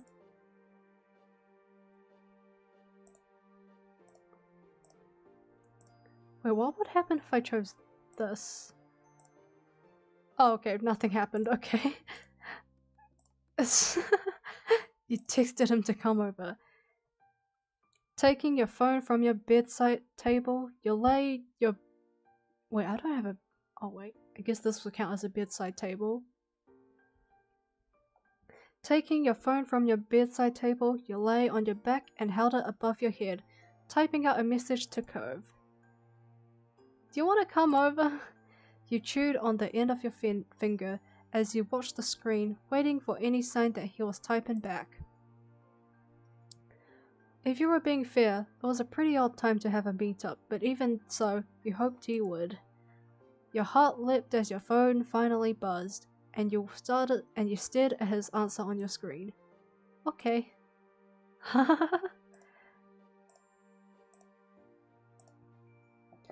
A breath of laughter escaped you as you messaged him back. He hadn't even asked why. You sent him a quick thanks back and put your phone away before sitting up in bed, leaning back against your pillows and waiting for him to come over. The stillness of the night became very obvious to you, and you started to hear the soft noises of your housemaid when you were all asleep much more clearly. Each second seemed to drag on and on. You just wanted Cove to be here. How impatient of me, lol. Finally, you heard those familiar sounds coming from outside, a sort of scratching and then shuffling. Next came to a tap on the window. You hopped out of your seat with almost too much energy and rushed to let Cove in. When you arrived, you could see Cove was smiling at you from the other side in the dark. You slid the window up and stepped back, giving him a space to climb through and get down from the ledge. He was in an amusing mismatch of pajamas and sneakers, and Cove just chuckled when he saw you looking at his ensemble. Once safely inside, he straightened up and dusted himself off before looking at you expectantly. Hey. What can I do for you? I was what you pulled in for your slot. Too out there, lol. He gave you a crooked smile, as if to say, "Really, Airi?" The bed sank under Cove's weight as he sat down, his eyes firmly fixed on the ground. His hands shook where he held them in his lap. He was nervous. "I'll stay as long as you want me to." "Really?" "Yeah, really." "How long do you want to stay?" Well, to be honest, there aren't a lot of situations where leaving you is ever what I want to do. I guess only when I annoy you and when you need space. You chuckled softly, doubting that would happen anytime soon. Okay, you don't have to go anywhere. His face lit up as he settled in once more. It won't have been the first time I've slept in your room. Yeah, like in step 2. But that was by accident, lol. You snickered, feeling pleased with your decision to do this. Okay, but there's no way leaving. Here we go again. Aw shit, here we go again. You rolled up your eyes and let out a soft laugh, which Cove returned as he rubbed at the back of his neck. Tongue twister, lol. Indeed. Tongue twister. This game gives me a lot of tongue twisters. Making me getting tongue tied from reading a lot. Yes, share the bed. I mean, yeah, I guess we could do that. Nothing is stopping us. Yeah, today's stream doesn't seem to have any technical issues, which is good. Which is a good thing. I really hope nothing happens. Don't jinx it though, please. I'm probably gonna end up jinxing it anyway. I'm gonna touch some wood for good luck. Wood. Touch wood. My table is wood. I hope my stream does not fail me. Do not fail on me. Do not fail on me. Gotcha luck. I mean, yeah, I guess we could do that. Nothing is stopping us. Holding back your amusement, you try not to grin at his bashfulness. He obviously hadn't thought it through completely. Got lag. Maybe Cove don't want stream got lag. Yeah, maybe he doesn't want the stream to lag. I hope it doesn't lag. But at least he was up for it. We're gonna share the bed. You could hear the tremble in Cove's— oh, he's not ready yet, huh? You could hear the tremble in Cove's voice as he held his hands together to keep them from shaking. Actually, maybe not. Your eyes rose at how quickly he changed his mind, but when you saw he was serious, you let out a sigh. I'm sorry, I'll do it. I can do it. I want to do it. I just need a second. You need a trial run, huh? It was in, oh, maybe he stayed calm. That feels, you simply waited for him to ready himself and gather his nerves. It only took a couple of moments longer before he turned to you, attempting a weak smile. Ready? Yes, let's get in there. He took another deep breath and you slipped under the covers, making room for him to get in after you. Laying as straight as a steel rod, Cove tensed up beside you, so still he was barely breathing at all. Almost like he was invisible. You rested on your side and faced him, your elbows pinched in the middle as you watched him. He looked back at you deeply. Airi. All of a sudden he started trembling and shaking more than ever, and then he scrambled out of bed. Definitely not ready. You bolted upright, leaning back on your hands as you stared at him in shock. Are you alright? Yeah, I'll be back. I just need some more time. He ran a hand through his hair in exasperation and paced around the room, breathing heavily. You were worried for him, but completely at a loss for what to do. As though he could read your mind, he spoke again. Don't worry about it. It's fine, don't worry. He assured you between heavy, gasping breaths, but you were having trouble believing him. When he bent over with his hands on his knees, like he had just run a marathon, you were even more concerned. Are you alright? This isn't a problem, just a process. He held a hand to reassure you, and with nothing left to do, you sank back down into the bed and let him have the space he obviously needed. Okay, take all the time you need. And it did take some time for him to finish working out his nervous energy and steady his breathing to an even rhythm, but eventually he collected himself enough to relax. You tentatively glanced over at him, watching as he let out one last deep sigh before turning back to you. Can I come back still? Of course. You smiled reassuringly and shuffled over to make space for him. He immediately perked up as he slipped back into bed beside you, though was still careful not to get too close. Yeah, sleep over time. Thank you for thank you for waiting again, as always.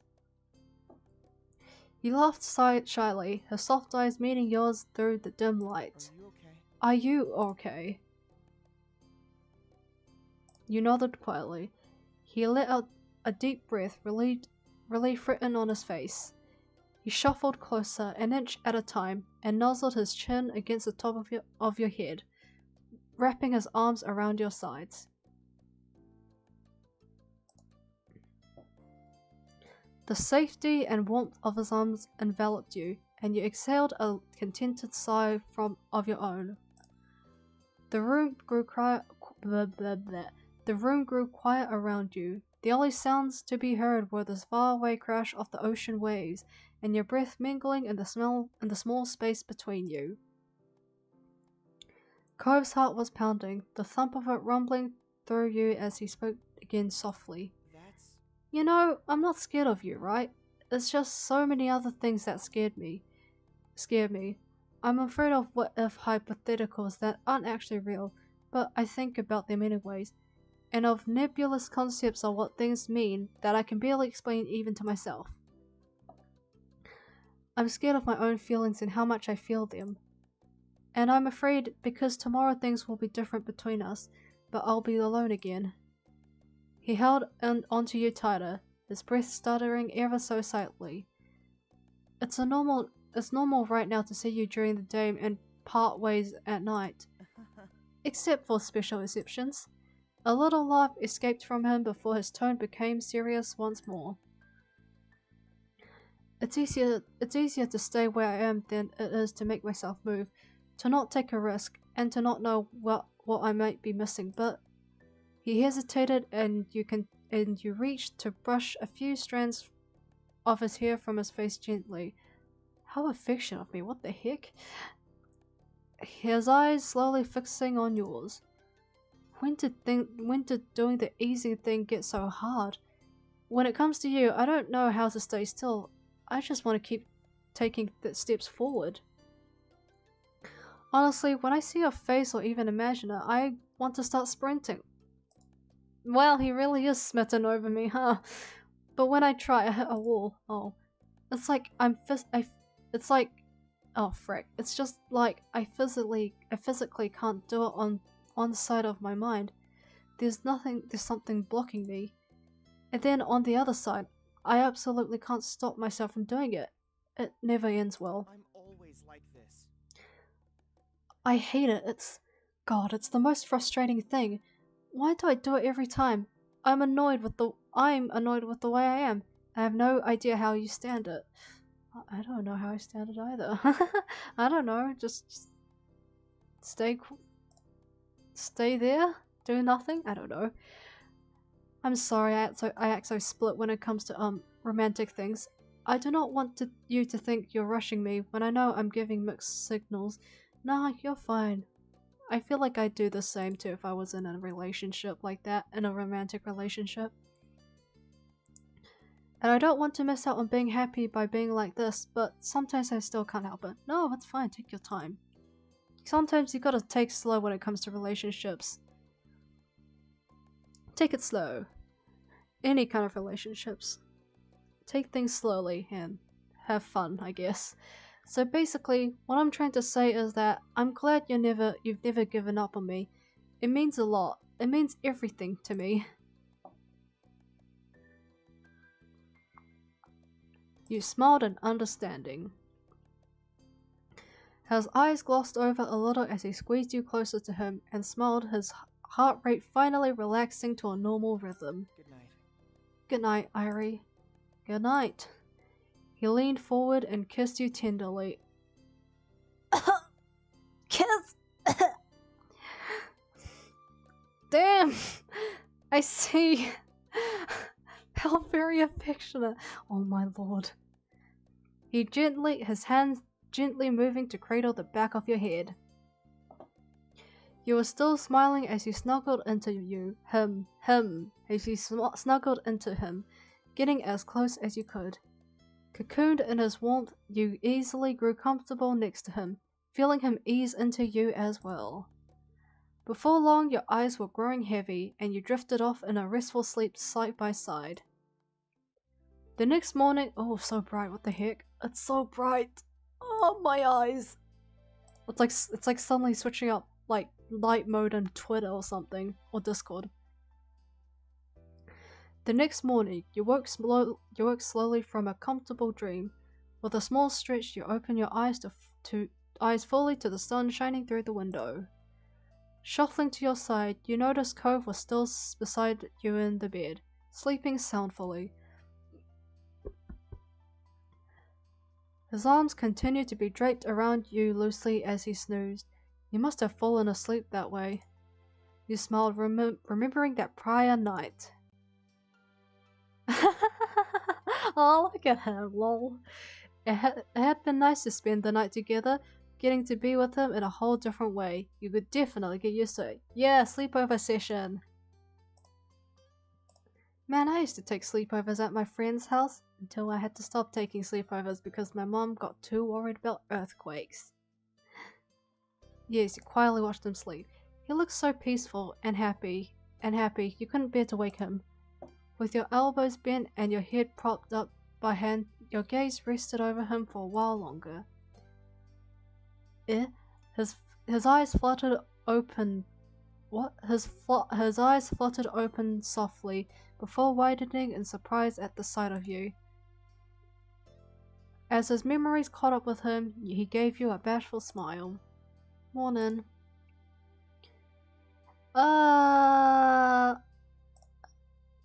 Why hello there, JK. Wait, what? You snuggled against him and smiled softly, making the most of your time together while he nuzzled your hair with his cheek. Yes, both being equally affectionate. His breath rested on your skin as he sighed happily and you tightened your arms around him. Nice. Cove, when you tilted your head to meet his eyes, he grinned at you and gently brushed the tip of his nose against yours. Aww. I guess we should get up. He sounded reluctant, and if you were being honest with yourself, you were too. It would have been nice to have some more time together, just relaxing and hanging out. You nodded quietly. You both pulled yourself up and started shuffling around the room. Cove stretched. Blah. God, this game is giving me tongue twisters. Cove stretched his long limbs out and yawned before ruffling his fingers through his green hair. You watched him fondly until your eyes met, and he looked away very quickly, hiding a blush. So, that was fun. I can't believe I slept here for the whole night. It was a fun sleepover session, mate.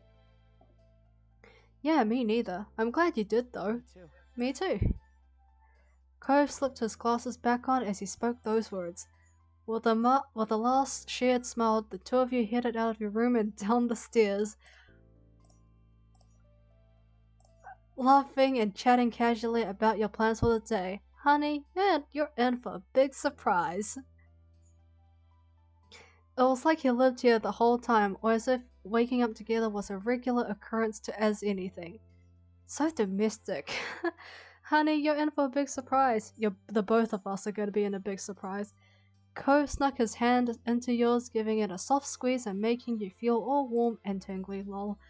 As you hit the foot of the stairs, you froze, finding 4 different pairs of eyes staring at the two of you in various states of amusement and shock. Oh my lord. They finally found out, I guess, lol. Your family was already up. Did I not think through this? Did he not think through this? Did we both not think through this?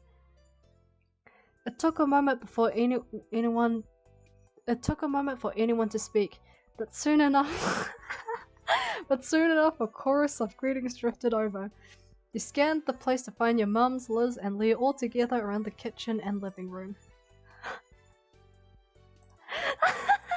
Cove, that's not gonna save you, mate. Hi, I mean, good morning. I got here earlier. Yeah, very convincing here, Cove. Very convincing. Oh yeah, I bet you did. Liz snorted with undisguised laughter, making Lee giggle along with her. I have been out here quite a while and never saw you come through. Well, a blush spread across Cove's cheeks, the pink tinge settling on the tip of his nose. You're also still in your pajamas. You don't usually walk around town during the day in those, do you? Mum let out a little laugh of her own and you gave her a look, to which she responded by clamping her mouth shut. What? Cove looked down at his outfit and his shoulders slumped in defeat as he hung his head to hide his very red face. You know, I was always guessed lol indeed. It was a very funny scene. You know, I always guessed you had been sneaking in, Cove, but could never quite prove it. Mum nodded in agreement, nudging Ma's shoulder playfully as she headed over to stand beside her. Were they placing bets on us? That's something I wouldn't have bet against. Liz tutted at the two of them and shook her head. You've definitely gotten too comfortable with their sneaky rivalry. Very nice. You still did good. You never got caught before you turned 18. Lee smiled from where she sat at the kitchen table, waving a dismissive hand in the air. Surely you can't be punished too hard for it now. I'm not so sure about that. Airi still lives at home, and I very much doubt that this is the first time she has let Cove in like this. No, it really isn't. Remember in step 2? I mean, to be honest, the main character probably let Cove in a bunch more times in between both step 2 and 3. Ma crossed her arms across her chest, giving both of you and Cove a serious look. We may have to retroactive punishments for all that. Sorry.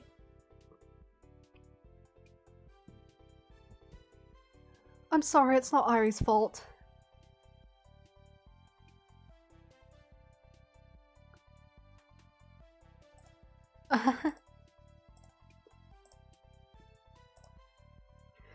I'm the one who asked him to come over. I practically didn't even give him a choice.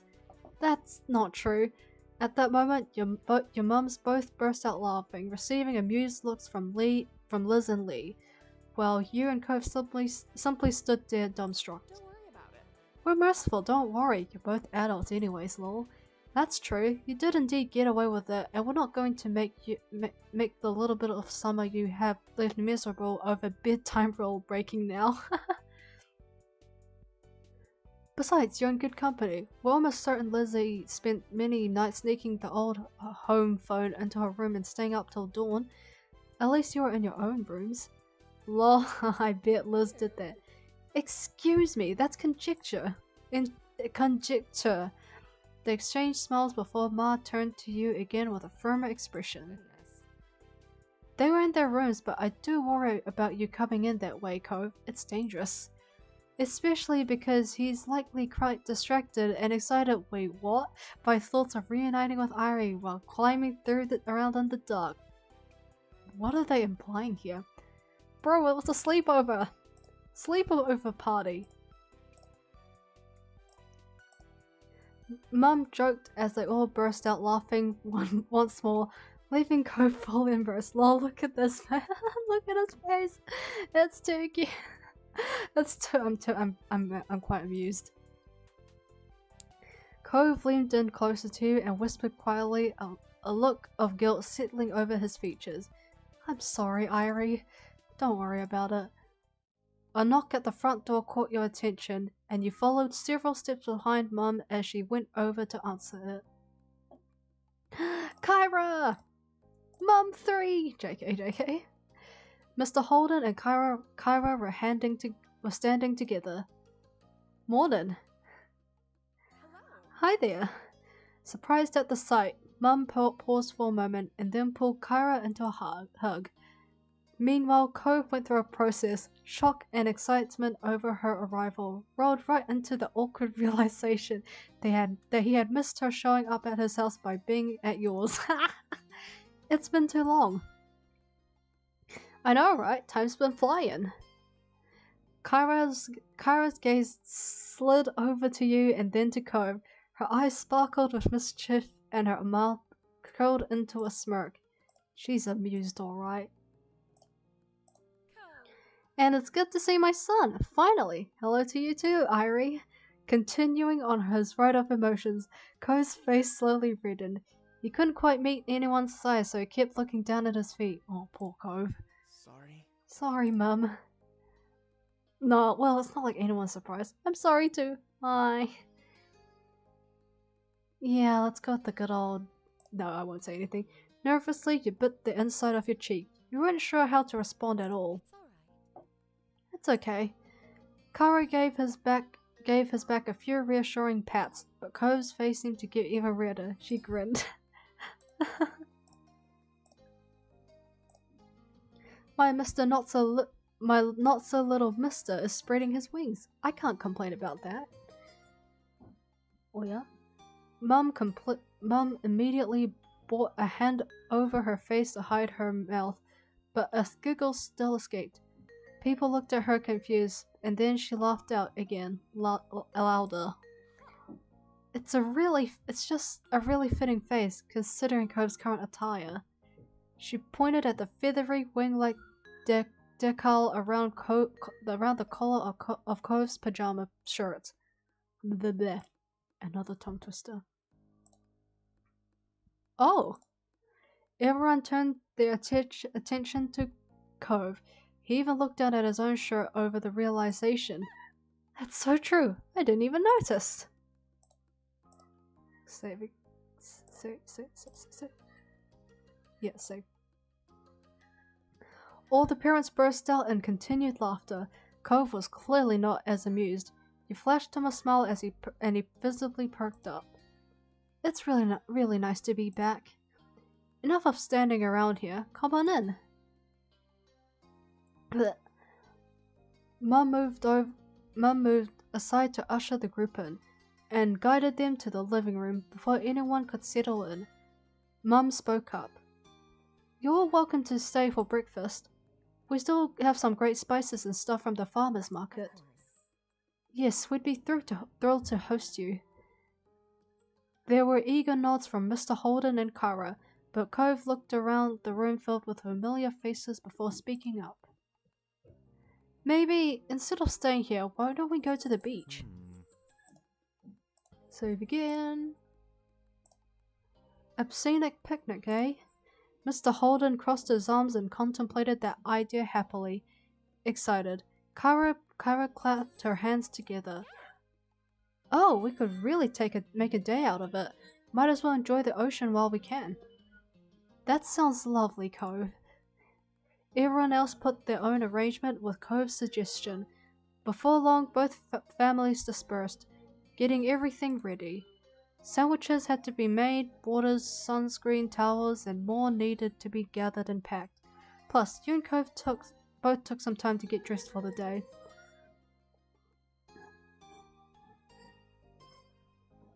You're happy with the things you bought. An hour later, both your family and Cove's was walking down the old path to the beach. The morning was already turning into a bright, beautiful day. You honestly couldn't ask for better weather for a beach trip. The moment you laid your eyes on the full view of the ocean, you stepped and stood there mesmerized. It didn't matter that you grew up there. The sight always filled you with wonder. Hey, Airi. So? I was thinking about calling Terry and Miranda. See if they can come too. Everyone else is pretty much already here, so would your family mind? That'd be cool. I'll ask them. You were already so excited at the prospect of seeing your friends today that you immediately darted away in the direction of your mum's. In the direction your mums went. Save again. Behind you, you can question, would it be alright if Terry and Miranda came by? I don't see why not. The more the merrier. Ma looked to Mum to see what she bought as she nodded in agreement. Mum then shot a glance over at Mr. Holden and Kyra, knowing that they had likely heard everything. Cliff, Kyra, what do you two think? The more the merrier, I agree. Okay. Of course, they're welcome with me. Thanks. Delighted, you nodded and turned on your heels. Cove was still several feet away talking to Lee and Liz, likely about the same topic. With a beaming smile, you gave him a thumbs up, and the two of them must have also approved, as Cove quickly got his phone out and started making calls. At that, you turned your attention to helping with the picnic setup. Unexpectedly, your phone started vibrating. You dug it out, curious to see the caller ID. Feeling your heart jump with excitement, you answered. It was Derek. Derek! It's been so long, my dude. Hey, it's been a while. Seriously, but what's up?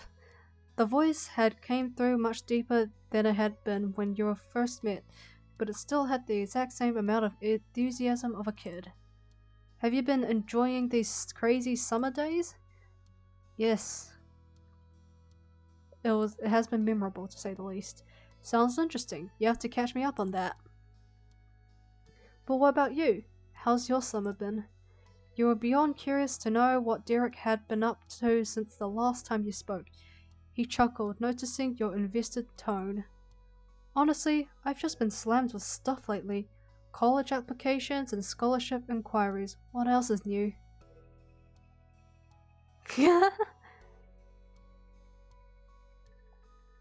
I wish you nothing but good luck, mate. Save you. Thanks, I'm gonna need it. I kinda doubt that. He chuckled. You could hear a small smile when he spoke. Yeah? And of course, you've worked really hard. Well, it's true, thanks. His cheerful tone elicited a chuckle out of you. What about your family? Are your brothers being good? My little brothers are being little punks, but I guess they're doing alright. You both laughed at that. It was very easy to imagine the grin on his face. Mum and Dad are fine. That's great, my mums are too. Turning your attention back to your surroundings, you smiled warmly at your family buzzing around. Towels were laid out and chairs and umbrellas were being set up.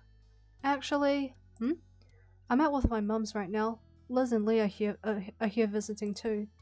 Oh, that's fun. But if that's the deal, I'll let you back to it. Are you sure? I don't mind. Uh-huh, I'm sure. I'm not about to lose your number. Alright, goodbye. Bye, Airi. Have a heck of a day. Save again. Hanging up, the conversation left you energized and in good spirits. It was exactly what you needed to make this day even better. You hurried over to your mum's and helped put the rest of the food out. In moments you noticed Cove at your side. So, what did they say? They're gonna come. Cool, thanks for calling them. No problem. No problem, I'm glad I thought of it. They'll meet us here later today, shouldn't be too long. I can't wait. Once the setup was done, everyone got comfortable and dug into the food. You couldn't remember the last time breakfast tasted this good, but you attribute it to the gorgeous ocean view and the soothing sea breeze. The conversation shifted to what you all would do next. In that case, We could do a few rounds of volleyball. There's plenty of us now. Haikyuu? Haikyuu? JK. is that alright? Could I play? Of course.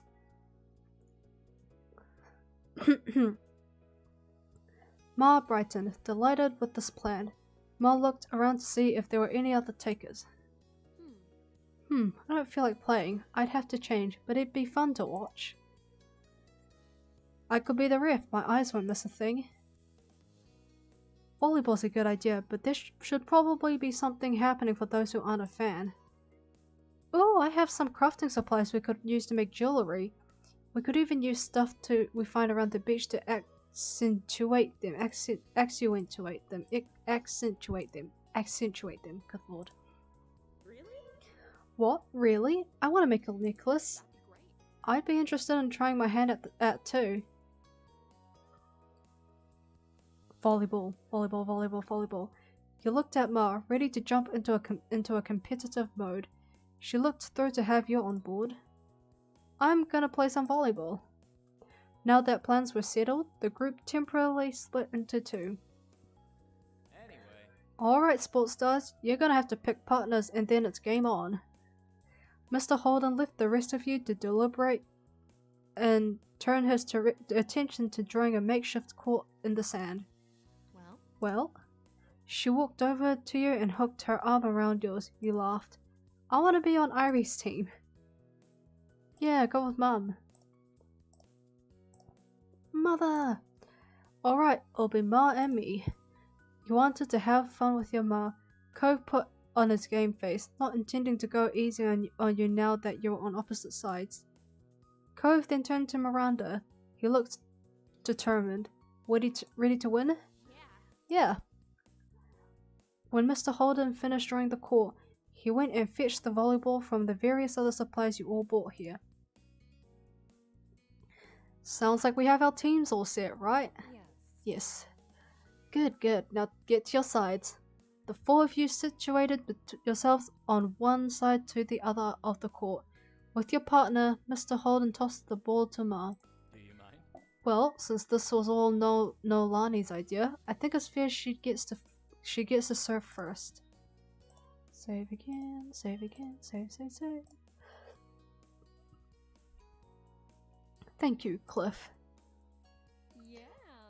Woo, Ma! Show them who's boss. Go, Airi, make them eat sand.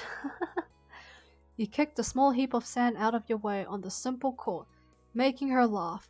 You turned back towards Ma. Good luck, Mother. Good luck to you too, but I don't think we're gonna need it. Ma flashed you a playful grin and punched a fist into the palm of her other hand. You were very amused at her show of confidence. With that, Ma got into position and delivered a practice first serve. The game begun. Nice spike there. Nice kill. In the battle over volleyball, both teams scored points. There wasn't a set amount to reach to end things, so it went back and forth as long as everyone wanted to play. And the game went on for quite a while as everyone got into it, especially with the cheers and added commentary. Liz and Mr. Holden made the whole game better, with their humor and wit. From a distance, the jewelry making group would also cheer when they heard shouts coming out of the court. On top of that, you would hold up each newly made piece in the air, and the players would take a breather to applaud their creation. It wasn't until all of you were exhausted from running, spiking, and diving, that a truce was called. You enjoyed every moment of it.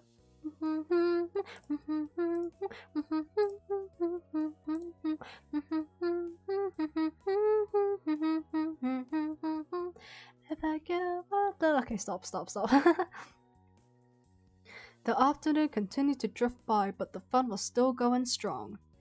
Occasionally, some would head back to the house to use the bathroom and rest away from the sun for a while, or to retrieve something that they needed, but they always came back. The beach was never empty, and there was always something new, always a new conversation to take part in or another game to join. At one point, Mr. Holden even broke out his pack of cards. He roped the whole group into a few rounds of good old goldfish. There was only one thing that could bring this beach day to an end, and that was the day itself to end. Before anyone realized it, the sun began to set over the sea. As that happened, you were taking a break, sitting on a towel with your legs stretched out past it, and your feet buried in the warm sand. Shortly, you looked up to see your mums approaching. They stopped in front of you and you smiled. Hey there, kiddo. And I'm saving here again. Save. Hey there, kiddo. How are you? How are you doing?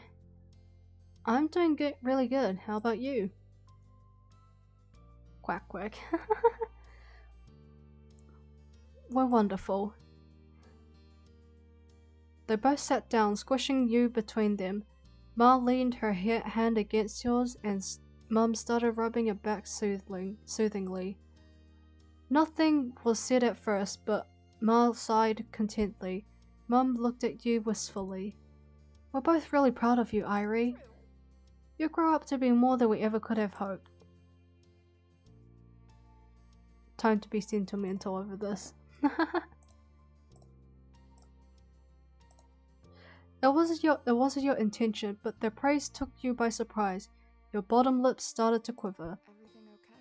Oh no, sweetie, we didn't mean to make you cry. Ma wrapped an arm around your middle and squeezed you tightly in a side hug, and tears started running down your cheeks. Ma lightly brushed some of your hair. It's okay, I'm just so happy that I got to have you as my mom's. After that, all three of you were sitting there and sniffling teary-eyed. You wiped some of the tears away from the back of your hand. I don't know how we got so lucky with you and Liz. Ma reached out in front of you for Mum's hand. She gave it to her, and Ma squeezed it. Of course. We must have done something right. You stayed there quietly and contently, watching the sunset with your parents for a while. Until Mr. Holden called out to you, you were still walking in your direction. We were talking and thinking we were gonna take a walk down the shore. Any of you want to come? Automatically, you looked to your mums for what they were thinking. Mum glanced from you to Ma and smiled. That sounds good to me. Save again. Save. That's fantastic. Yes, that'd be very nice. My legs need some stretching. Let's go. Thrilled, Mr. Holden threw out a thumbs up and began heading back to the way he came in a light jog. Hey, don't leave us in the dust. Cliff kept going forward but flipped around, walking backwards across the sand so he could face you again. No worries. Don't worry, we won't leave without you. Alright, we'll catch up. Ready to go?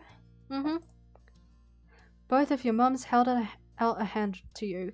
Chuckling, you gave them each one and you all strolled back to the rest of the group. When Liz was in reach, Ma used a free hand to pull her into it too. Liz shook her head, but pardon, oh my lord. But her mouth quirked into a smirk, and she didn't resist. Together as a family, you followed behind the others, hand in hand. Your feet squished into the wet sand as waves rolled over them, and you didn't have a single care in the world as more and more stars began to dot the sky. Oh, finally some less brightness. My god, my eyes. Once the sun had long been out of sight, it was finally time to pack up. The closing of the day and the never-ending end of summer seemed to intertwine. It caused a quiet, reflective mood to blanket over the group. On the beach, Terry and Miranda took turns compressing Cove in a hug, before moving on to do the same to you. You chuckled, still overjoyed that you got to see them today. I'm sorry we have to go already. My parents are here. That's okay, but still, I wish we could help clear all this up. Don't worry about it, just thanks for coming out today. It was cool having everyone here. Yep. Oh yeah, I'm super glad we came. Hopefully we can do it again sometime. Nodding along, you turned your attention to Terry. She wore a large grin on her face and held a hand out for a low five. You obliged. See you later. Take care of yourselves, buddies. After that, they walked away, waving at you and Cove as they went down the shore. Cove waved quietly back with a small smile on his face. You waved too. Save. It was a big wave. You hoped Miranda was right and there would be another day like this soon. Taking you by surprise, Terry jumped and twisted around. She kept up with Miranda by walking backwards. She kept the mood of your farewell light by shooting finger guns at you in Cove. Miranda bumped her with a hip and left everyone with a laugh just before they disappeared down the bend. Airi? Come on. Hey Cove, would you come here? Both of your parents were motioning for you. The two of you went to them. Tons of things ended up at the beach over the course of the day, so there was still so much to pack up, and the parents needed help. With a nod you got to it, stuffing various things into bags and bundling them up in towels. Once things were ready to go, everyone filled their arms with as much as they could carry. Absolutely no one wanted this to be a back and forth kind of task. Yeah, I wouldn't want that. That'd be annoying. The walk back home ended up being mostly quiet. Each person seemed to be feeling the effects of the day. A cool breeze carried you across the sand and onto the road.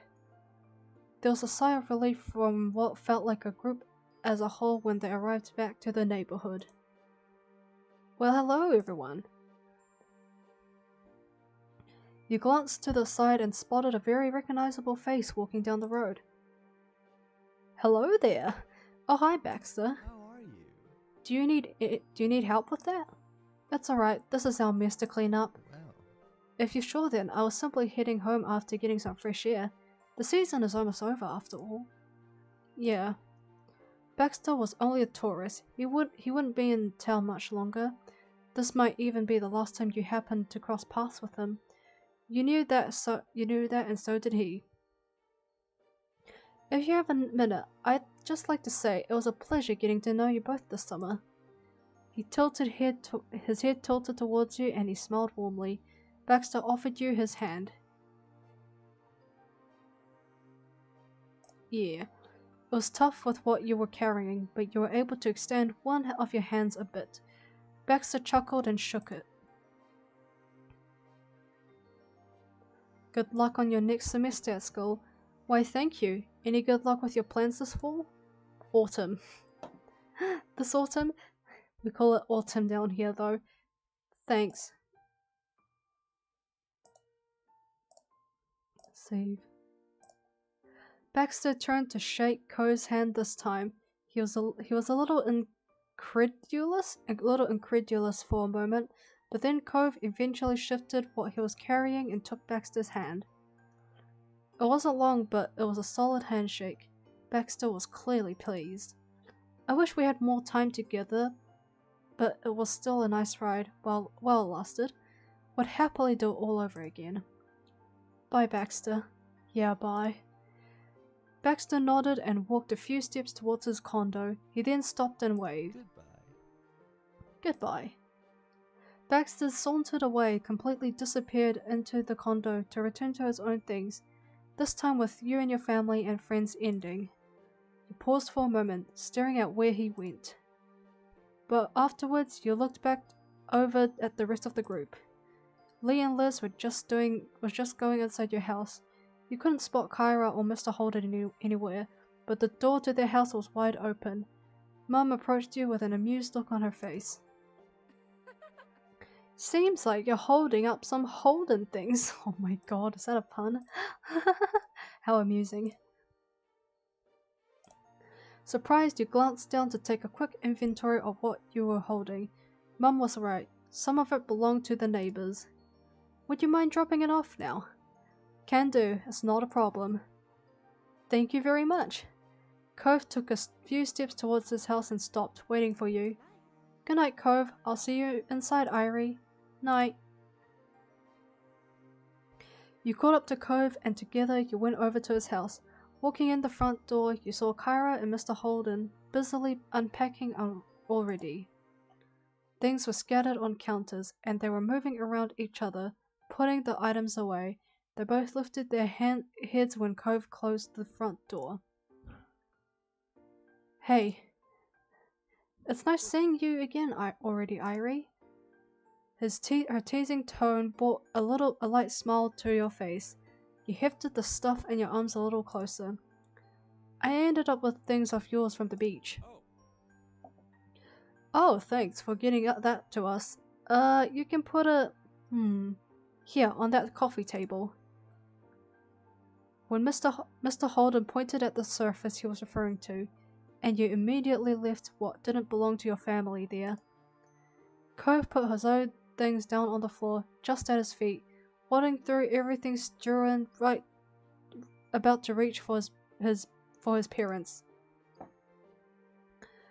Putting your family stuff on the ground for a moment, you dusted your hands off and straightened up. You needed a second rest and a minute to resituate it all. You went over to where others were too. Kyra opened her arms wide, wanting to hug you. Accept.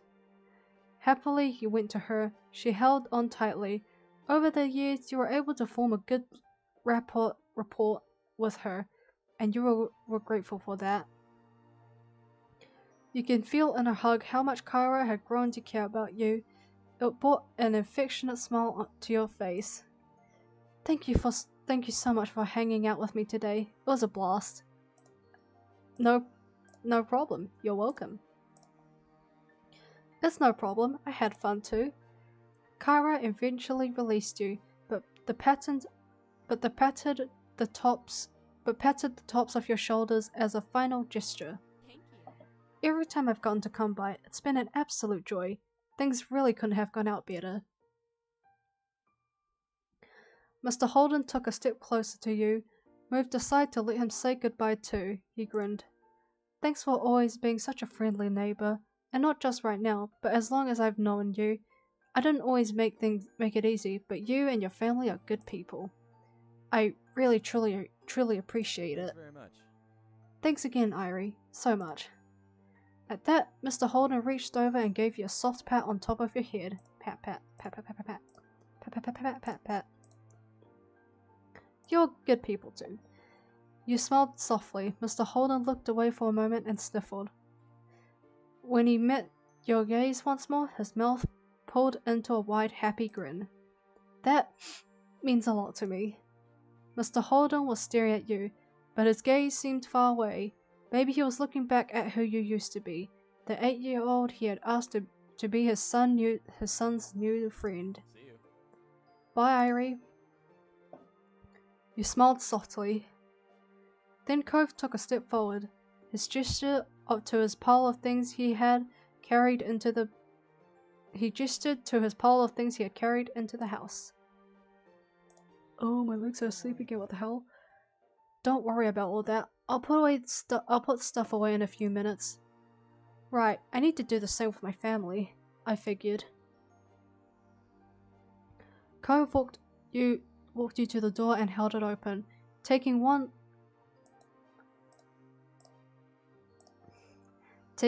last check around to make sure you had all your gatherings to bring home. You went into the road. He leaned his body against the doorframe, not following you out. So, this is it, huh? Actually, that's not what I mean. His expression twisted and he shook his head a bit, like he was trying to banish all the pensive thoughts. Bye. I'll just say bye. Bye, I'll see you soon. Your mouth pulled into a soft smile, and you weren't sure who you were trying to reassure more. Cove reached forward and gently cupped your hand with trying to read. I'm gonna reread that. Cove reached forward and gently cupped your face with one hand. His thumb trailed across your cheek for several heartbeats. Oh la la.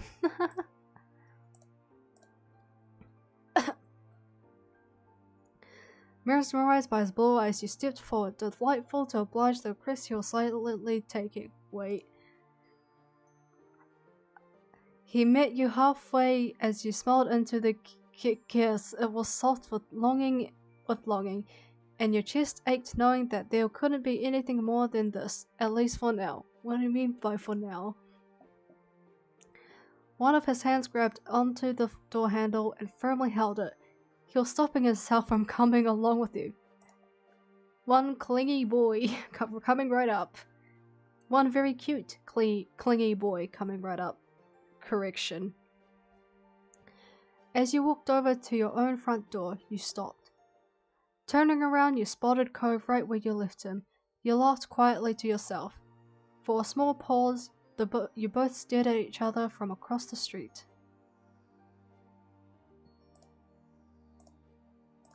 Save again.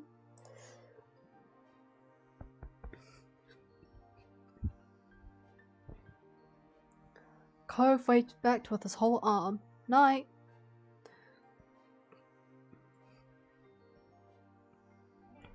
Things couldn't be dragged out any longer.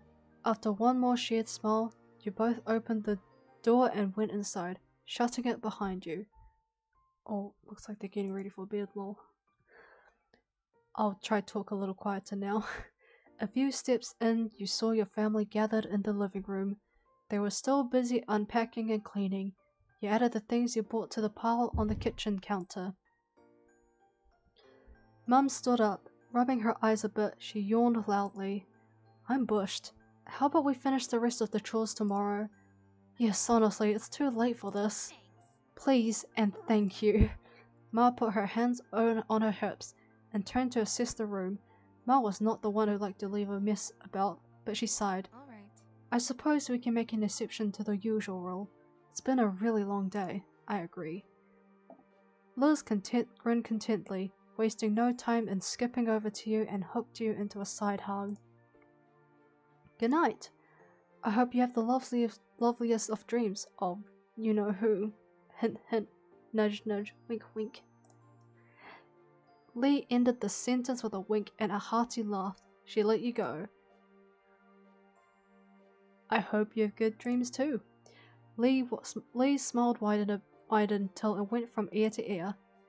That would be a fantastic way to cap off today and start tomorrow. Here's to us, Airi, tonight, tomorrow, and forever. You nodded quietly. Lee smiled softly. She pulled you in another side hug. Lee stretched her arms high over her head. She yawned loudly and looked at you with tired eyes. I think that's my cue to head to bed. Bye. I think so too. Have fun sharing the room with Liz. She laughed at that, and Lee shuffled off towards the guest room. Before you had the chance to do anything, you could feel the top of your head being tapped. You spun around to see Liz smirking. Nighty night, I'm heading to bed too. It's been a long day, and I have lots to prepare for tomorrow. Exhaling, you automatically started fixing the back of your hair. When Liz didn't immediately walk away, you smiled softly at her. Everything okay? Her gaze moved away, and you knew she had more to say. You waited patiently for Liz to compose her thoughts. It's just been too good of a summer. It's nice. It's just been a good summer. It was nice to come back home. I agree. You nodded, and Liz gave you a teasing nudge as she went by. Amused, you turned and watched her go. Love you, baby sister. You gave her a hug. Yes, please. It was nice being the younger sibling for once. You wrapped your arms around her back to hug her from behind. She laughed and patted your head. Eventually, you let Liz go from your grasp. When Liz was out of sight, Mum started up the next conversation over her shoulder. Aren't you heading up to bed too? I'm just gonna relax first. Desperately, you needed some time to decompress and clear your mind. You worried if you went off to bed now that you wouldn't end up staring at the ceiling all night. Okay. Ma came over too, smiling understandingly. Okay, have some water. She pulled you into a big hug. Love you. Alright, you do what you need to do. I love you. When you were done hugging Ma, Mum pulled you into another hug. The actions were basically handing you off the other, had you laughing jovially. I love you. I love you so much. 30 seconds. Okay, have fun. Well, not really having fun, but like... take some water. Love you too. Aww. They both couldn't resist taking turns hugging you again. Your smile widened. It felt good to be so loved. Good night, kiddo. Sleep tight. Good night, sweetie. Night. After that, your mums headed off towards their bedroom down the hall. You're about to turn the other direction when you heard Mum's voice. And don't let the big bugs bite. You heard Ma chuckling as you watched them go with a smile. Time had passed, but you weren't entirely sure how much. Sighing, you sat up on the couch. It was a good rest, and all of your tired muscles felt quite relaxed. You got up planning on going to bed, when something out of the window caught your eye.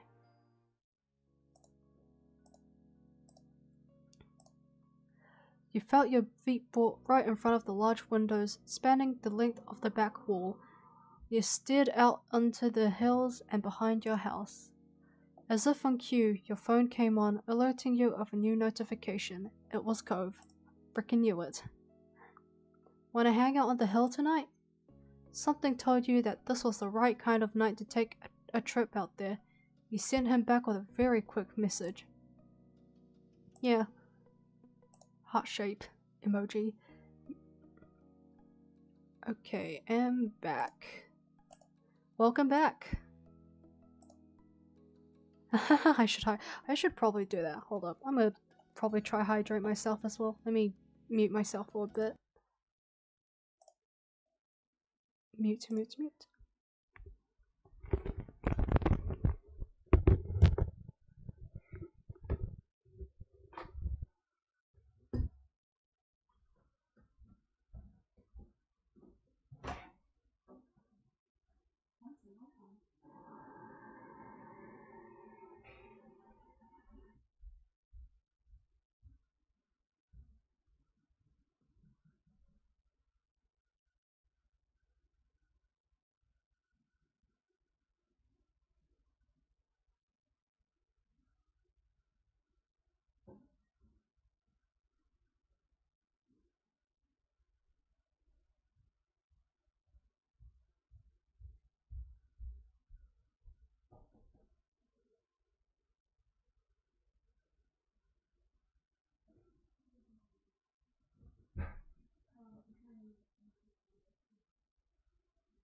Okay, I mute this and I mute.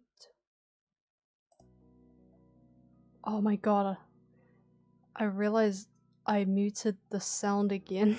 The headphone sound instead of my. Oh, god damn it. Oh man, that really sucks. Why do I keep forgetting to do that? Okay, I'm gonna have to. Let's hope you didn't hear too much.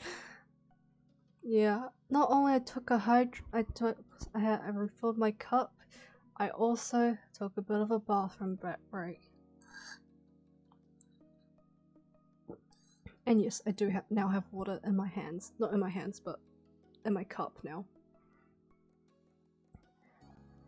You went over to the. I'll try to be a bit quieter now because my mum's asleep now. You went over to the front door, stepping over the threshold. You gave the living room one last glance over your shoulder. Then you shut the door behind you. Silently, you made your way to the poppy hill. With light steps in the dark, you walked across the hills behind your house. Up ahead at the very top, silhouetted between the night sky, was a familiar figure already waiting there. Smiling, you wondered just how he always got there first. You even had the advantage of living closer. Then again, maybe it was only in your mind, but somehow Cove was intrinsically linked with this place. And so am I. After all these years, it would be weird to scan this horizon and not find him there, as surreal as the shore without the sea. I don't, phrasing was a little bad, lol. I meant I have water in my cup.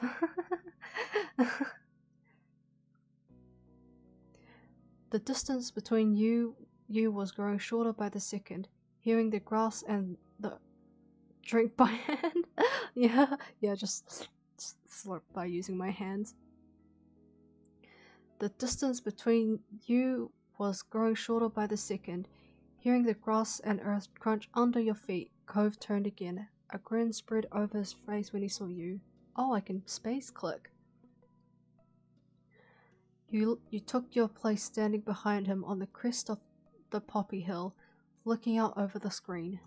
Ocean, not screen, oh my god.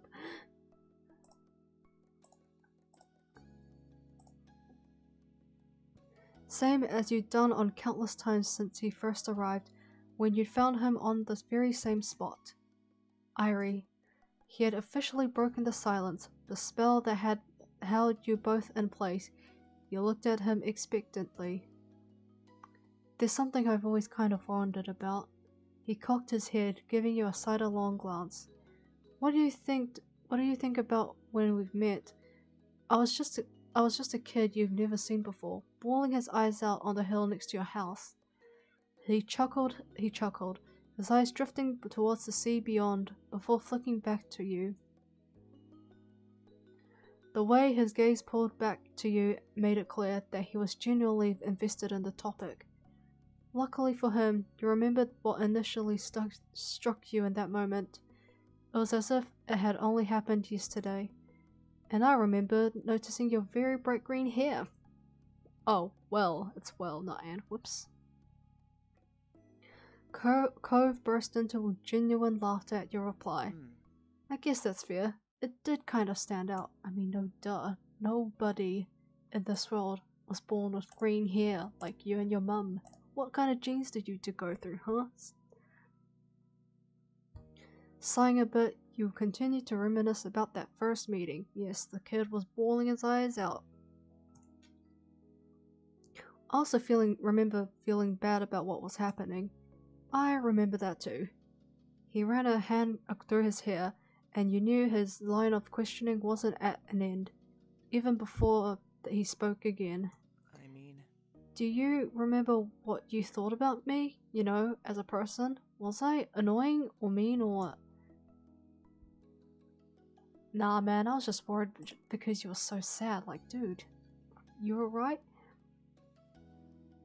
His eyes widened dolefully, and he hung his head like a guilty puppy. I'm sorry. I'm sorry for upsetting you. Cove's hand drifted to the scar on his arm, his fingers unconsciously gliding over the mark. It was much less noticeable than it had been when the neon pink cast had first come off, shrunken gradually over the years as his body healed, and then dwarfed in comparison to his growing body. His fingers came back to it without thinking. He gave a half smile, not meeting your eyes. I feel bad now. The thoughts I had were, well, considering what you were thinking, I came a lot worse as a kid. Yeah, no, Doc, you're kind of grumpy and mopey and couldn't be happy for like a whole day. At all. Feels bad, man. Then again, a lot of things happened to you, so can't blame you too much for that. You didn't like me? No, it definitely wasn't that. Cove lifted his head up, finally committing to meet your eyes fully once more. I remember you that day. I remember it really well. I don't think I'd ever be able to forget it. I can picture the way you looked back then when I first saw you standing right here. I still know the expression on your face when you chose to sit with me in the grass. He chuckled derisively, interrupting his own monologue. I scared you? I mean, to be fair, I was kind of just staring at you like some creep, so like, can't blame you. You scared at me at first. I figured I'd be alone out here until I had to face my dad again, and then, suddenly, another kid appeared out of nowhere. It was startling, but I got over that fast. You were a strange person in a strange place, but in that moment, you were exactly what I needed. Somebody I could talk to freely, but what was happening and how it made me feel. And you listened to me. You stayed with me. He sighed, then bit his lip as he gave a small smile. I was a little spoilt when growing up. Let him continue. I must save again. He looked off again, seeking the clarity for his thoughts in the expanse of the night sky. What I'm trying to say is, when I was younger, I viewed myself basically as the center of the universe. I didn't even imagine it wasn't like that. Things didn't simply happen. That would be weird, according to my little kid brain. It made far more sense that everything in my life had a specific connection to me, somehow, right? He saw affirmation in you, wavy brows raised as he tried to explain his childlike logic. So at the time, you felt almost unreal. Like you weren't just anyone, some other kid who happened to live in that neighborhood with your own life that wasn't connected to Cove Holden. No, to me, you were there so that you could find me when I was lost. What? I kinda expected it all to vanish like a dream. When that night was over, I would wake up and everything would be the same again. I'd be back in my bed at home, my real home, with both of my parents. The future was something I couldn't picture anymore. I didn't know what school would be like when I went back, or the table where I'd eat breakfast the next morning, or anything. And if I couldn't imagine it, how could I think it was something actually happening? I couldn't grasp my new reality. It was too big for me to hold it all at once. So, I never thought I'd see you again. Then Cove beamed at you, his eyes shining bright. Where's my mouse? I'm gonna save here again. And I never ever would have been able to guess that 10 years later, when I was a grown up, the two of us would still be together.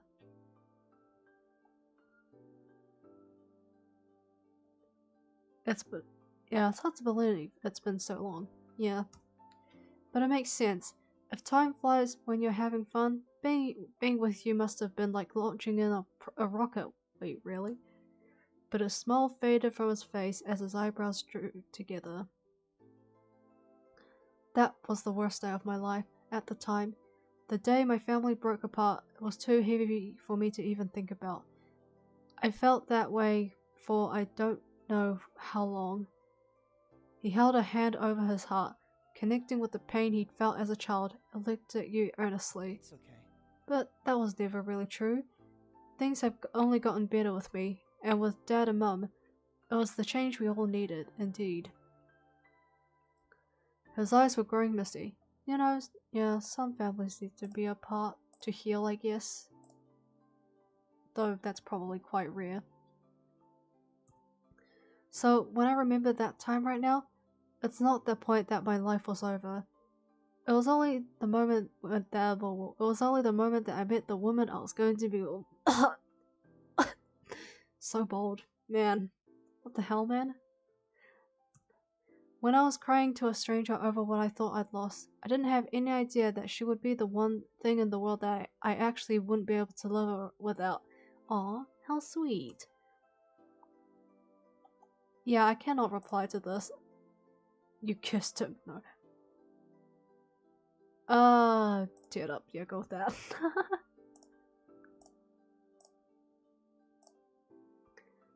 Cove stroked your cheek, wiping away your tears with a pat of his thumb. Airi, it's okay. This is your place to cry too. Thank you. I'm just happy. So am I. Cove sighed contentedly. His voice was as delicate as the petals on the poppies which crowned this hill. Hey Airi. I'm so grateful. You always took care of me.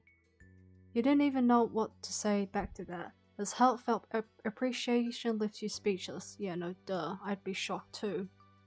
And also I'd be concerned, be like, why do you like me? Why do you like me, man? He tilted his head up, thoughts lost in the sparse clouds above. I wonder how late it is. I guess it doesn't really matter. My dad is fine with me being out when whatever.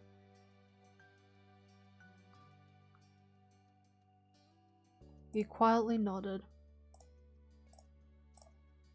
Save again. Mr. Holden was content giving Cove all the freedom he could.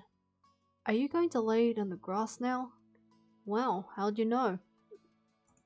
Lucky guess, Cove. With a chuckle, Cove plopped down onto the ground and laid on his back, his usual way of spending time there.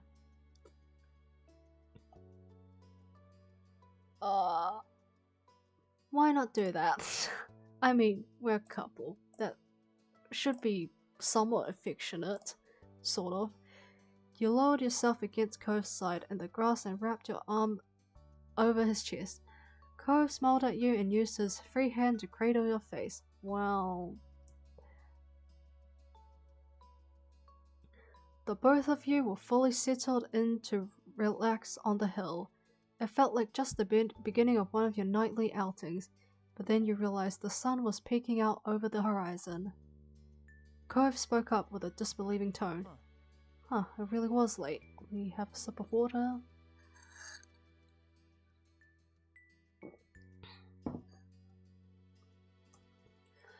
Your neighbor wasn't a stranger to being awake at dawn. However, not like this. He was normally an early sleeper, early riser. Always an early bird, huh? The unexpected sunrise particularly awed him. The two of you watched on silently as the sun began to light the world.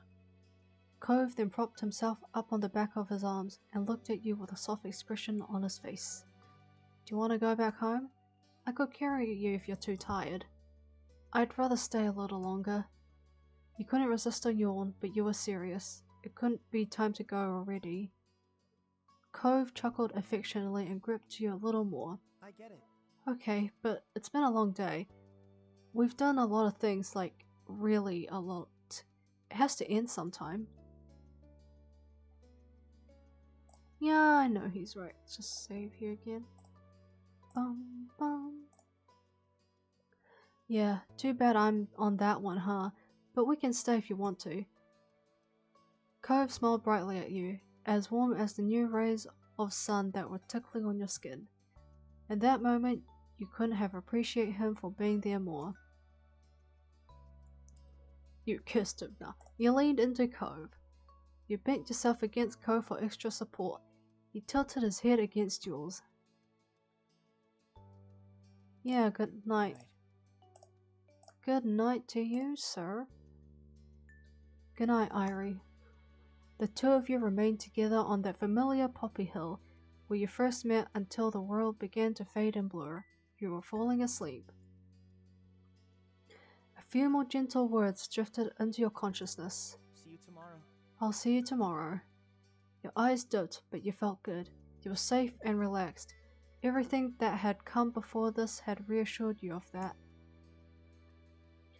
You were confident that when you opened them again, things would be okay. And things will be okay. Save again. You opened your eyes. Instead of the walls of your room, you were surrounded by open sky. It was not soft pillows and sheets underneath you, but the bed of earth and grass that you'd taken last night. The day welcomed you with a shining sun, a refreshing breeze, and the chirping song of birds. You cupped your face with your hands as you sat up, feeling the imprint of the blades of grass leaving lines in your cheeks. Airi. Hearing your name, you lowered your head and looked around. There he was, your most influential neighbor, Cove Holden. Oh, that's a pretty scene. Damn that lighting. He had made himself very comfortable laying on his stomach with jewelry and shoes taken off and a flower in his hand. Good morning. Good morning to you too. Cove laughed and tickled with the overall situation, simply being able to spend time like this. Told you I'd see you tomorrow. It's the exact same day, Cove. We were up until dawn. It doesn't make it a new day just now. Just cause we went to sleep later than normal. Then we disagreed, cause to me it's not really the next day until I've been into bed and woken up. Okay. Weird logic, but okay. I won't judge. But fine. I'll just have to make sure I see you tomorrow again. Probably the day after that too. That way there's no argument. Cove turned his head up to the sky, his expression content. It looks like it's gonna be a nice day. We'll have to come up with something to make the most of it. He trod off, blinking slowly in the sunlight. Someday, when we're even older than we are now, I wonder what we'll end up remembering this moment for. What will we feel when we look back at it? Will it be the same as what we're feeling right now? It's nice. I can see what the future's gonna be like again, but I think that's alright.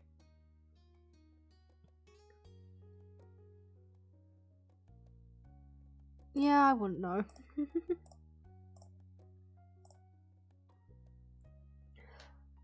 Cove turned back to you, nodding in full agreement.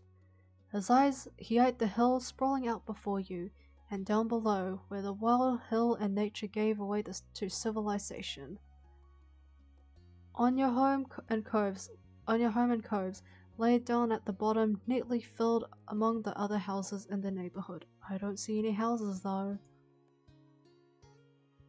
Harry, I bet I can beat you into getting back on to the road. You laughed, amused by the wager that reminded you of so many moments in your youth. As much as I like it here, it's okay if we leave now. We can always come back to see the poppies and the fireflies again, right? Cove met your eyes, waiting for what you were going to say in response. Yeah, I'd like that. Save again. Cove blinked slowly, his eyes still locked onto you, but you didn't need to see his face to know that he adored you. Aw. If there had been any room for doubt, the tender way he spoke would have filled it up. You're really irreplaceable, huh? I feel like people are gonna have a foot fetish or something. I bet people with foot fetish would like that foot over there. I will admit, it's nicely drawn though.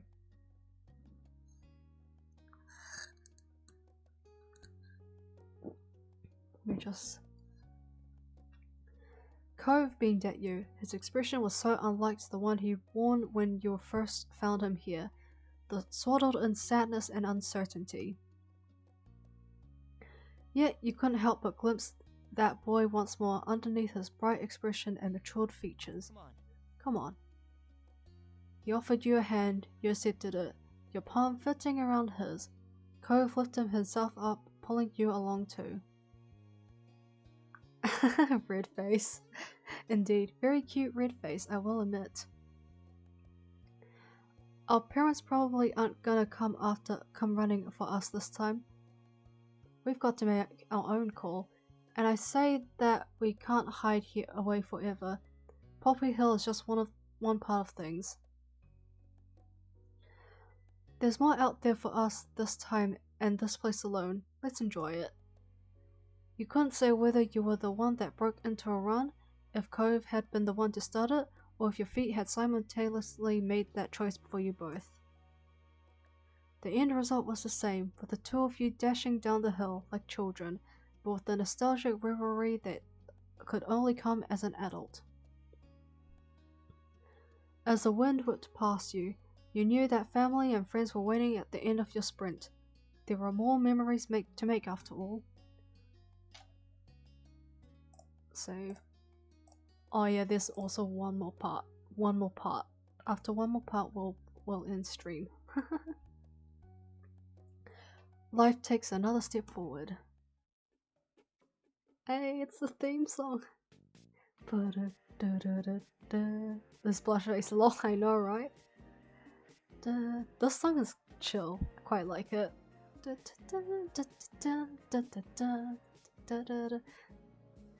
Na na na na na na na na na. This was a good game. There's still one more part after this though, and it's the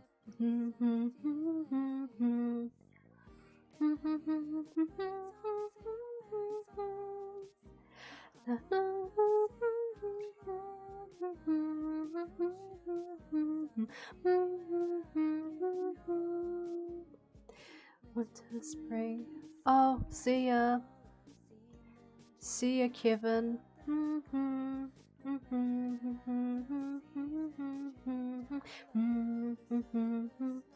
The rain. See ya, Kevin. Life will change. Hope you enjoyed the stream. So far, at least.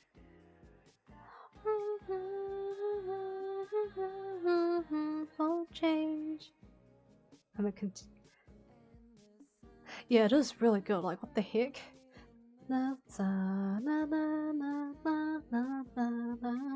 It's even got a pretty nice theme song.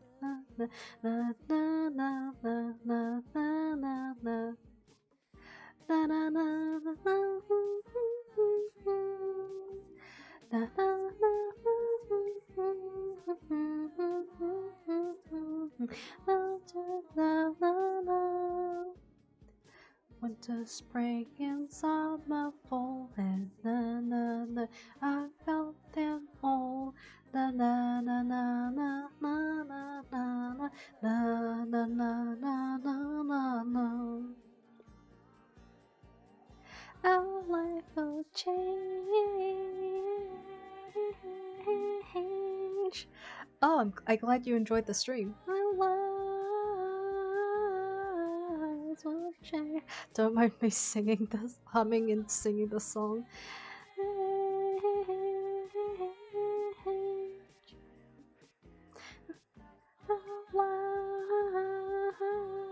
Our lives will change.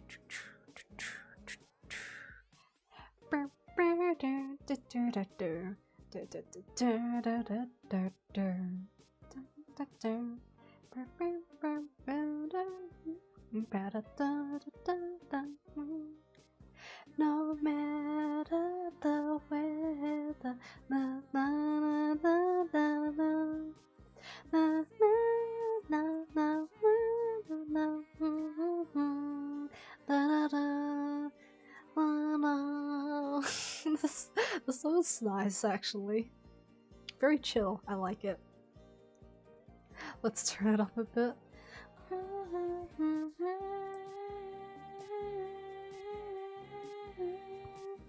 Let's make the music a bit loud.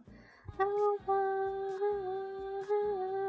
lives will change.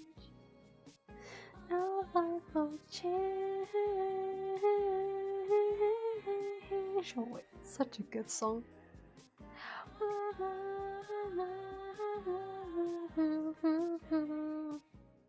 Oh no. Okay, no. In between. There's one more part after this, just saying. You're not keep it like that.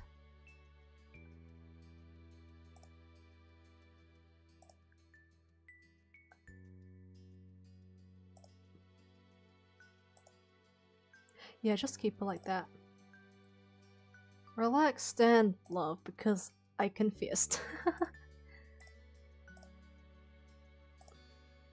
Ready? Yes. Both. Oh god. Yeah.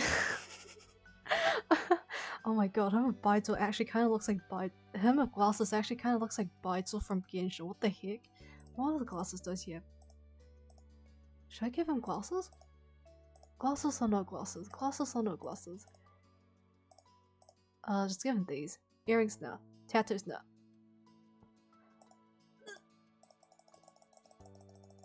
What do I choose? Eeny, meeny, okay, I'm gonna close my eyes. Eeny, meeny, miny, moe.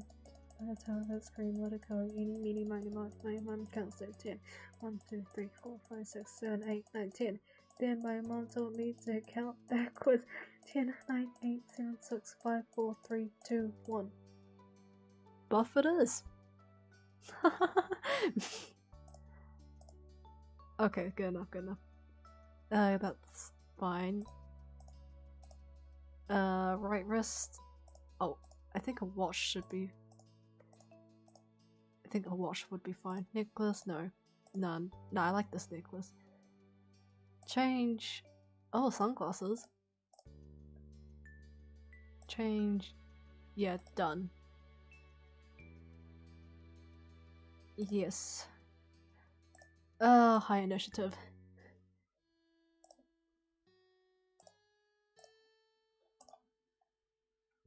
And so, your days growing up in the loving cradle of Sunset Bird came to an end.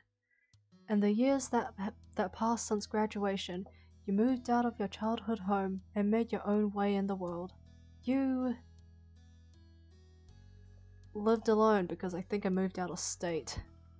And you still focusing. Yeah, that's very true for me, even now. Your family members went through the same kind of leaps into independence. Pardon. Liz and Leith both eventually earned degrees and started fantastic careers in new towns. But your mum's and Ko's father still lived on the same street as they had for all those many years before. It was comforting to you that there were some things that remained in an old neighborhood.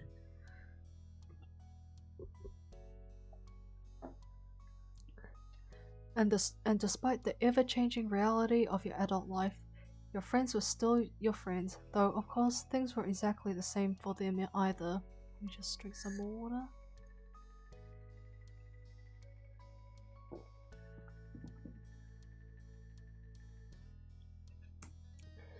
Very recently, Terry publicly came out as a man and switched the spelling of his name to Y instead of an I. Ooh, nice, Terry! He also confessed his love for Miranda, which she excitedly reciprocated. They moved in together recently in the city out past Sunset Bird. Nice.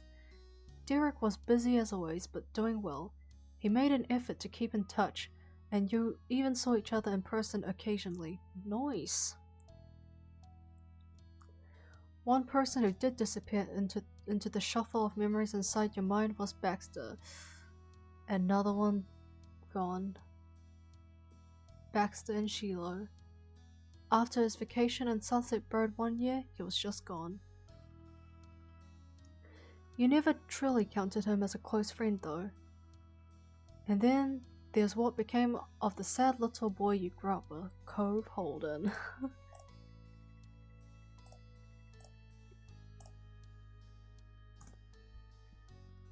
Your deep affection for him was something that continued to last unabated over the years. Nice.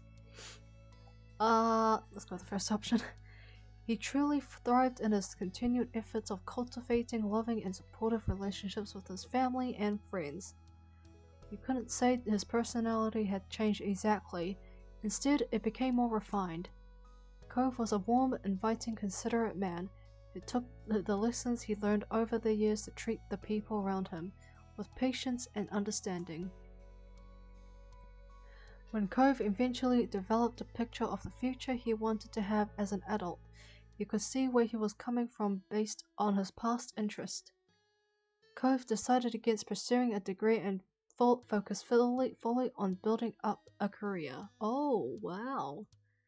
He got a small business of his own and teaching surf lessons, and he still volunteered with Orca when his workload allowed it. Nice. As an adult, Cove also was able to recognize and have diagnosed that he was on the autism spectrum. Oh, what a surprise!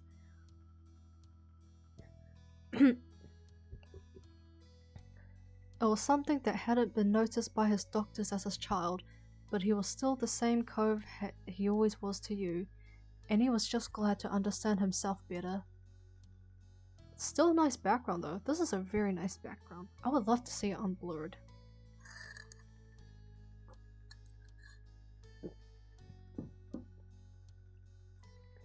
It thrilled you to see how happy and successful he'd grown up to be. Yeah, I would be proud too. I raised that child. JK, I didn't raise this child.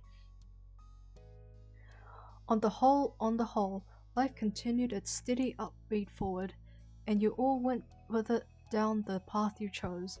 It was strange and wonderful, indeed. But no matter how old you got, how far you roamed, or how long you were away, the home you had in Sunset Bird still called you back eventually. The car rumbled down the highway.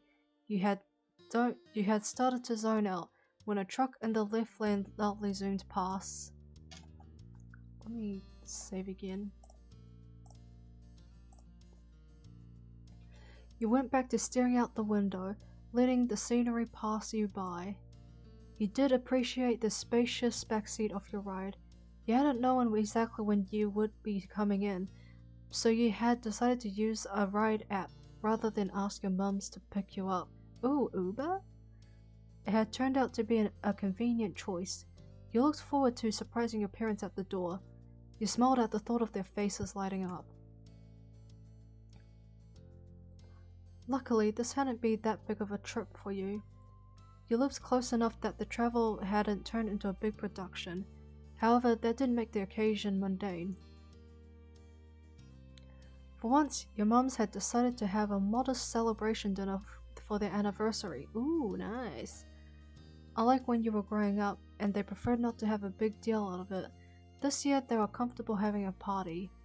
As time went on, they had found being the center of attention easier to handle. You were happy to see it.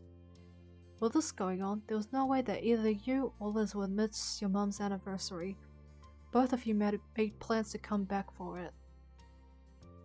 I have another swig of water.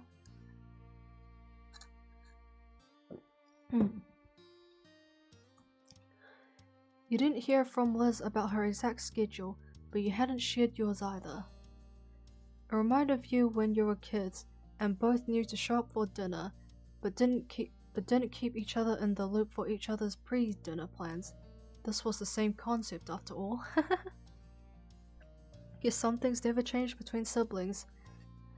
Some things stayed the same, and yet it was definitely different from when you would see your sister every day and you sort of what she was doing, anyways, from osmosis.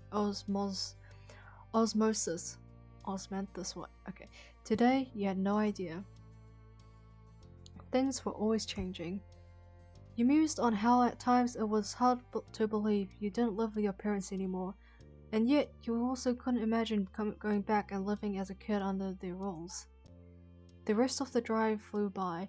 Your silent driver provided a smooth ride. No sharp turns or hard stops jostled you out of your own head. Your thoughts turned from introspective to observant. The landscape passing by became more and more familiar. You frequently recognized the landmarks that dotted the area. Aw yeah, I'm back in Sunset Bird. A grin A grin ran to your face as you passed the now entering sign for Sunset Bird. Excitement built within you. You were really here. You were doing this.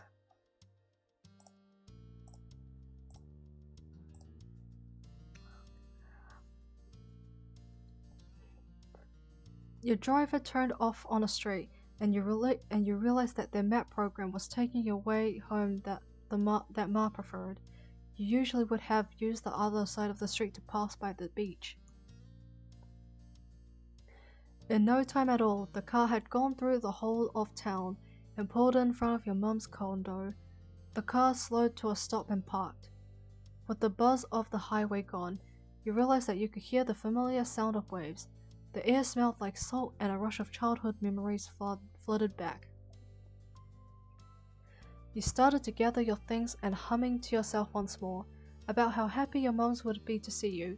After all, you'd notify everyone else that you made the trip safely. Save again. You pulled over your suitcase from the other seat and yanked at your bag from down near your feet. Tap tap.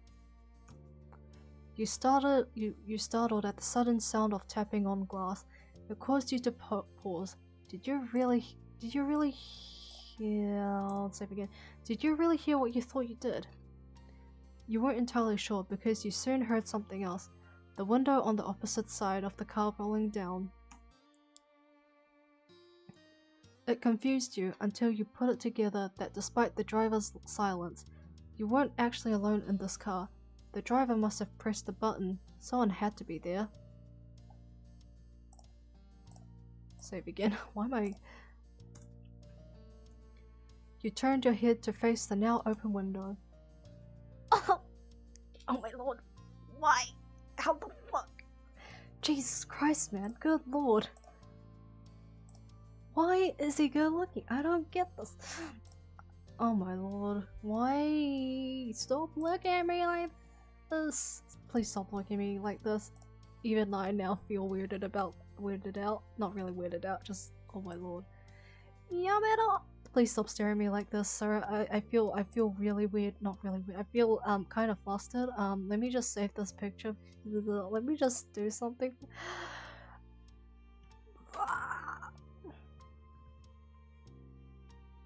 Let me just drink another cup of water again. Oh my lord.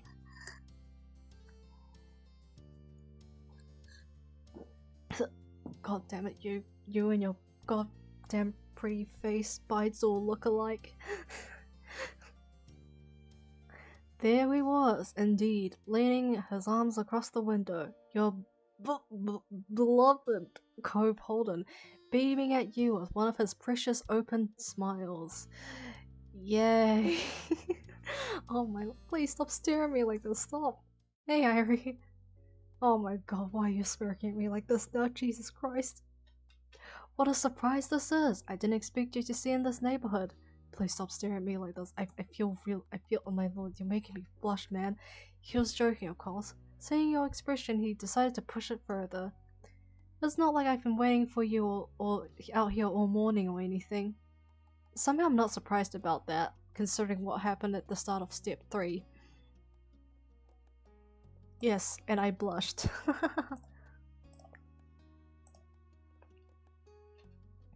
Cove chuckled at your reaction and met your eyes with a gentle expression. He then gripped the top of the car door and pushed half of his torso through the opening. That was enough to make the driver break their silence with a sharp "Hey!"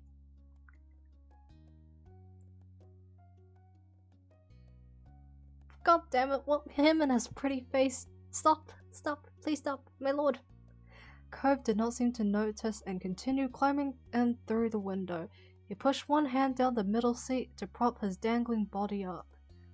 He used his other hand to caress your cheek as he leaned in as close as he could. I missed you. You scooch and kiss. No. Now let's just go with the forehead. Kiss on the forehead. Yeah, there we go. That's a save on a different file because because it's too pretty. I mean, the art's pretty. You bent to the side and gently pressed a kiss on his forehead. The arm he was balanced on shook. He struggled not to come crashing down from his precarious position. Yeah, might want to get back out, man. However, his sappy grin was infectious. The two of you shared each other's happiness. You shifted back just a little to get a better view of his face. Missed you too.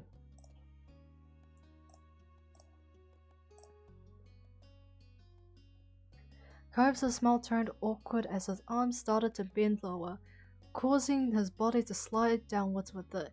He turned his head to the driver. Sorry, I'm always causing trouble in this neighborhood. Yeah, like climbing to my room by using the window. And also doing other stuff, I don't know. Cove shifted around some more and squirmed back the way he came.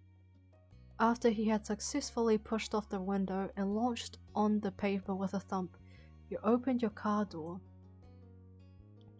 You threaded your arms through the various straps of your bags and climbed up. Cove took a few long strides around the back of the car and quickly met you on your side. Cove stood in front of you and it struck you that the two of you were back in Sunset Bird, reunited once again on the street.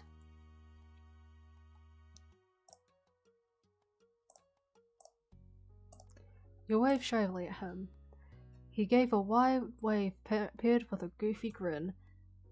You really were ecstatic to be around him again, and absolutely thrilled that it was here in this town where you were together. Cove's schedule had let him come up earlier than you. He only arrived the evening before, however, and secured the hotel room. Nice. Even though you didn't live far from each other, and still managed to see Cove often, it felt like it had been way too long since your last meeting. I guess couples do be like that sometimes, huh? Oh. You idly shifted your luggage, and it struck you that you were short one. You got out in such a hurry it was left behind. You reached back into the car to pull it out. Cove stood aside, and as you made a dash for the door, you shouldered the small bag and felt relief that you would be able to brush your teeth tonight. Oh, I guess I nearly forgot my toiletries, huh? Got everything this time? You stood up straight, everything truly gathered up and out of the car. You gave the backseat one last glance and nodded. Cove shut the car door after you had moved out of the way. The two of you stepped off the street to give the driver some room. Cove waved. Sorry again. The driver said nothing and drove off. With the road clear, you let your gaze drift across the neighborhood that you had known forever. It was such a small place to spend so many days. You were flooded with memories of going up and down the street during every stage of your life. Being a little kid, following your big sister to the playground, becoming a teen and staying out later, and growing into an adult who left their parents' house behind to be independent. You could feel the summer sun on your skin from all the times you headed out to the beach. You saw the same surroundings that you were as a young adult did when leaving home. It was hard to quantify the amount of history you had there, and now you were back. Despite taking in the neighborhood again, you never lost awareness of Cove's presence. From the corner of your eye, seeing him there was a very familiar sight as well. So many of your memories included him. Your mind drifted from the neighborhood itself to the person who used to live there. You couldn't help the feeling of nostalgia.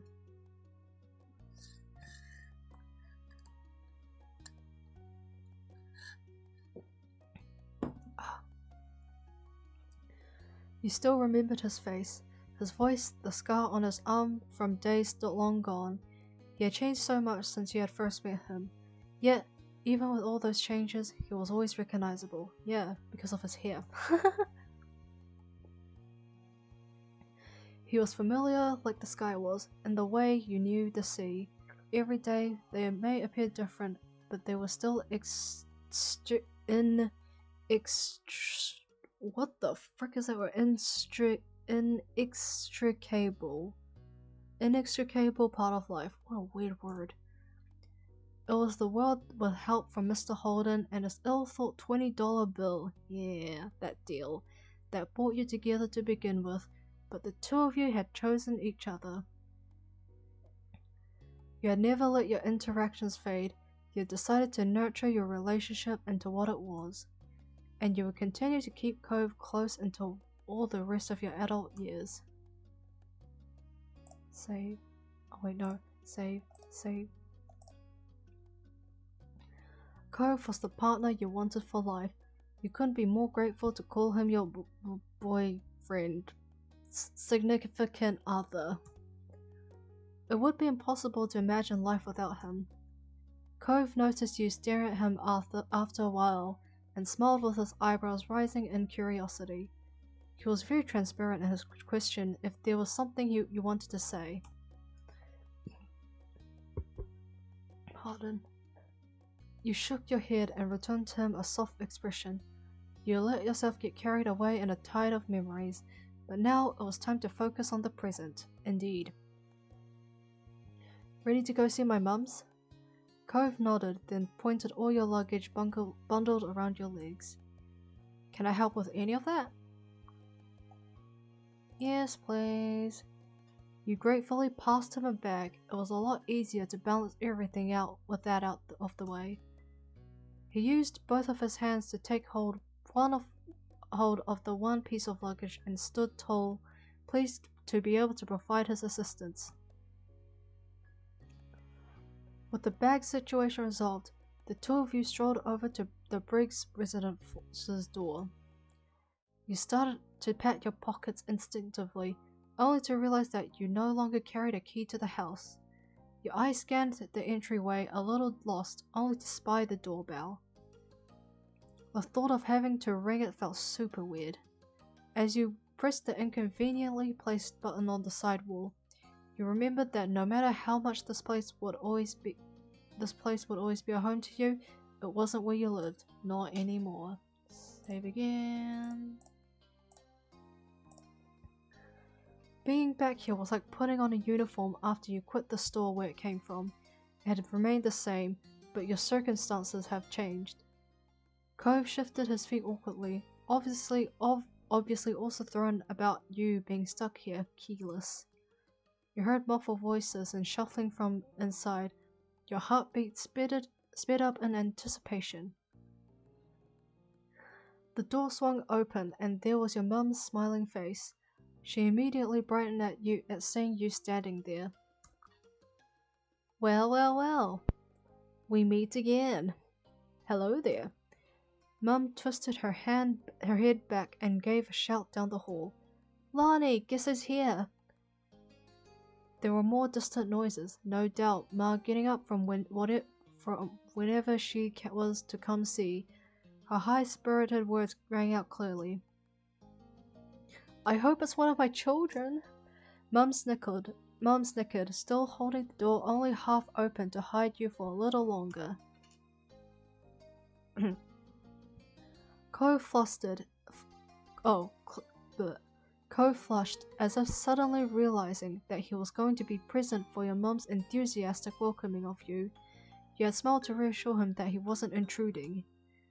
Ma finally reached the door and peered over Mum's shoulder.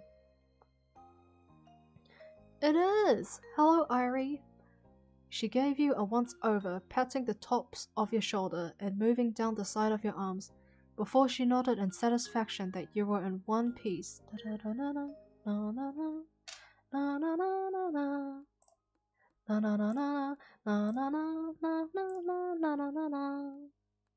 One Piece. Okay, it's a different One Piece, but One Piece. How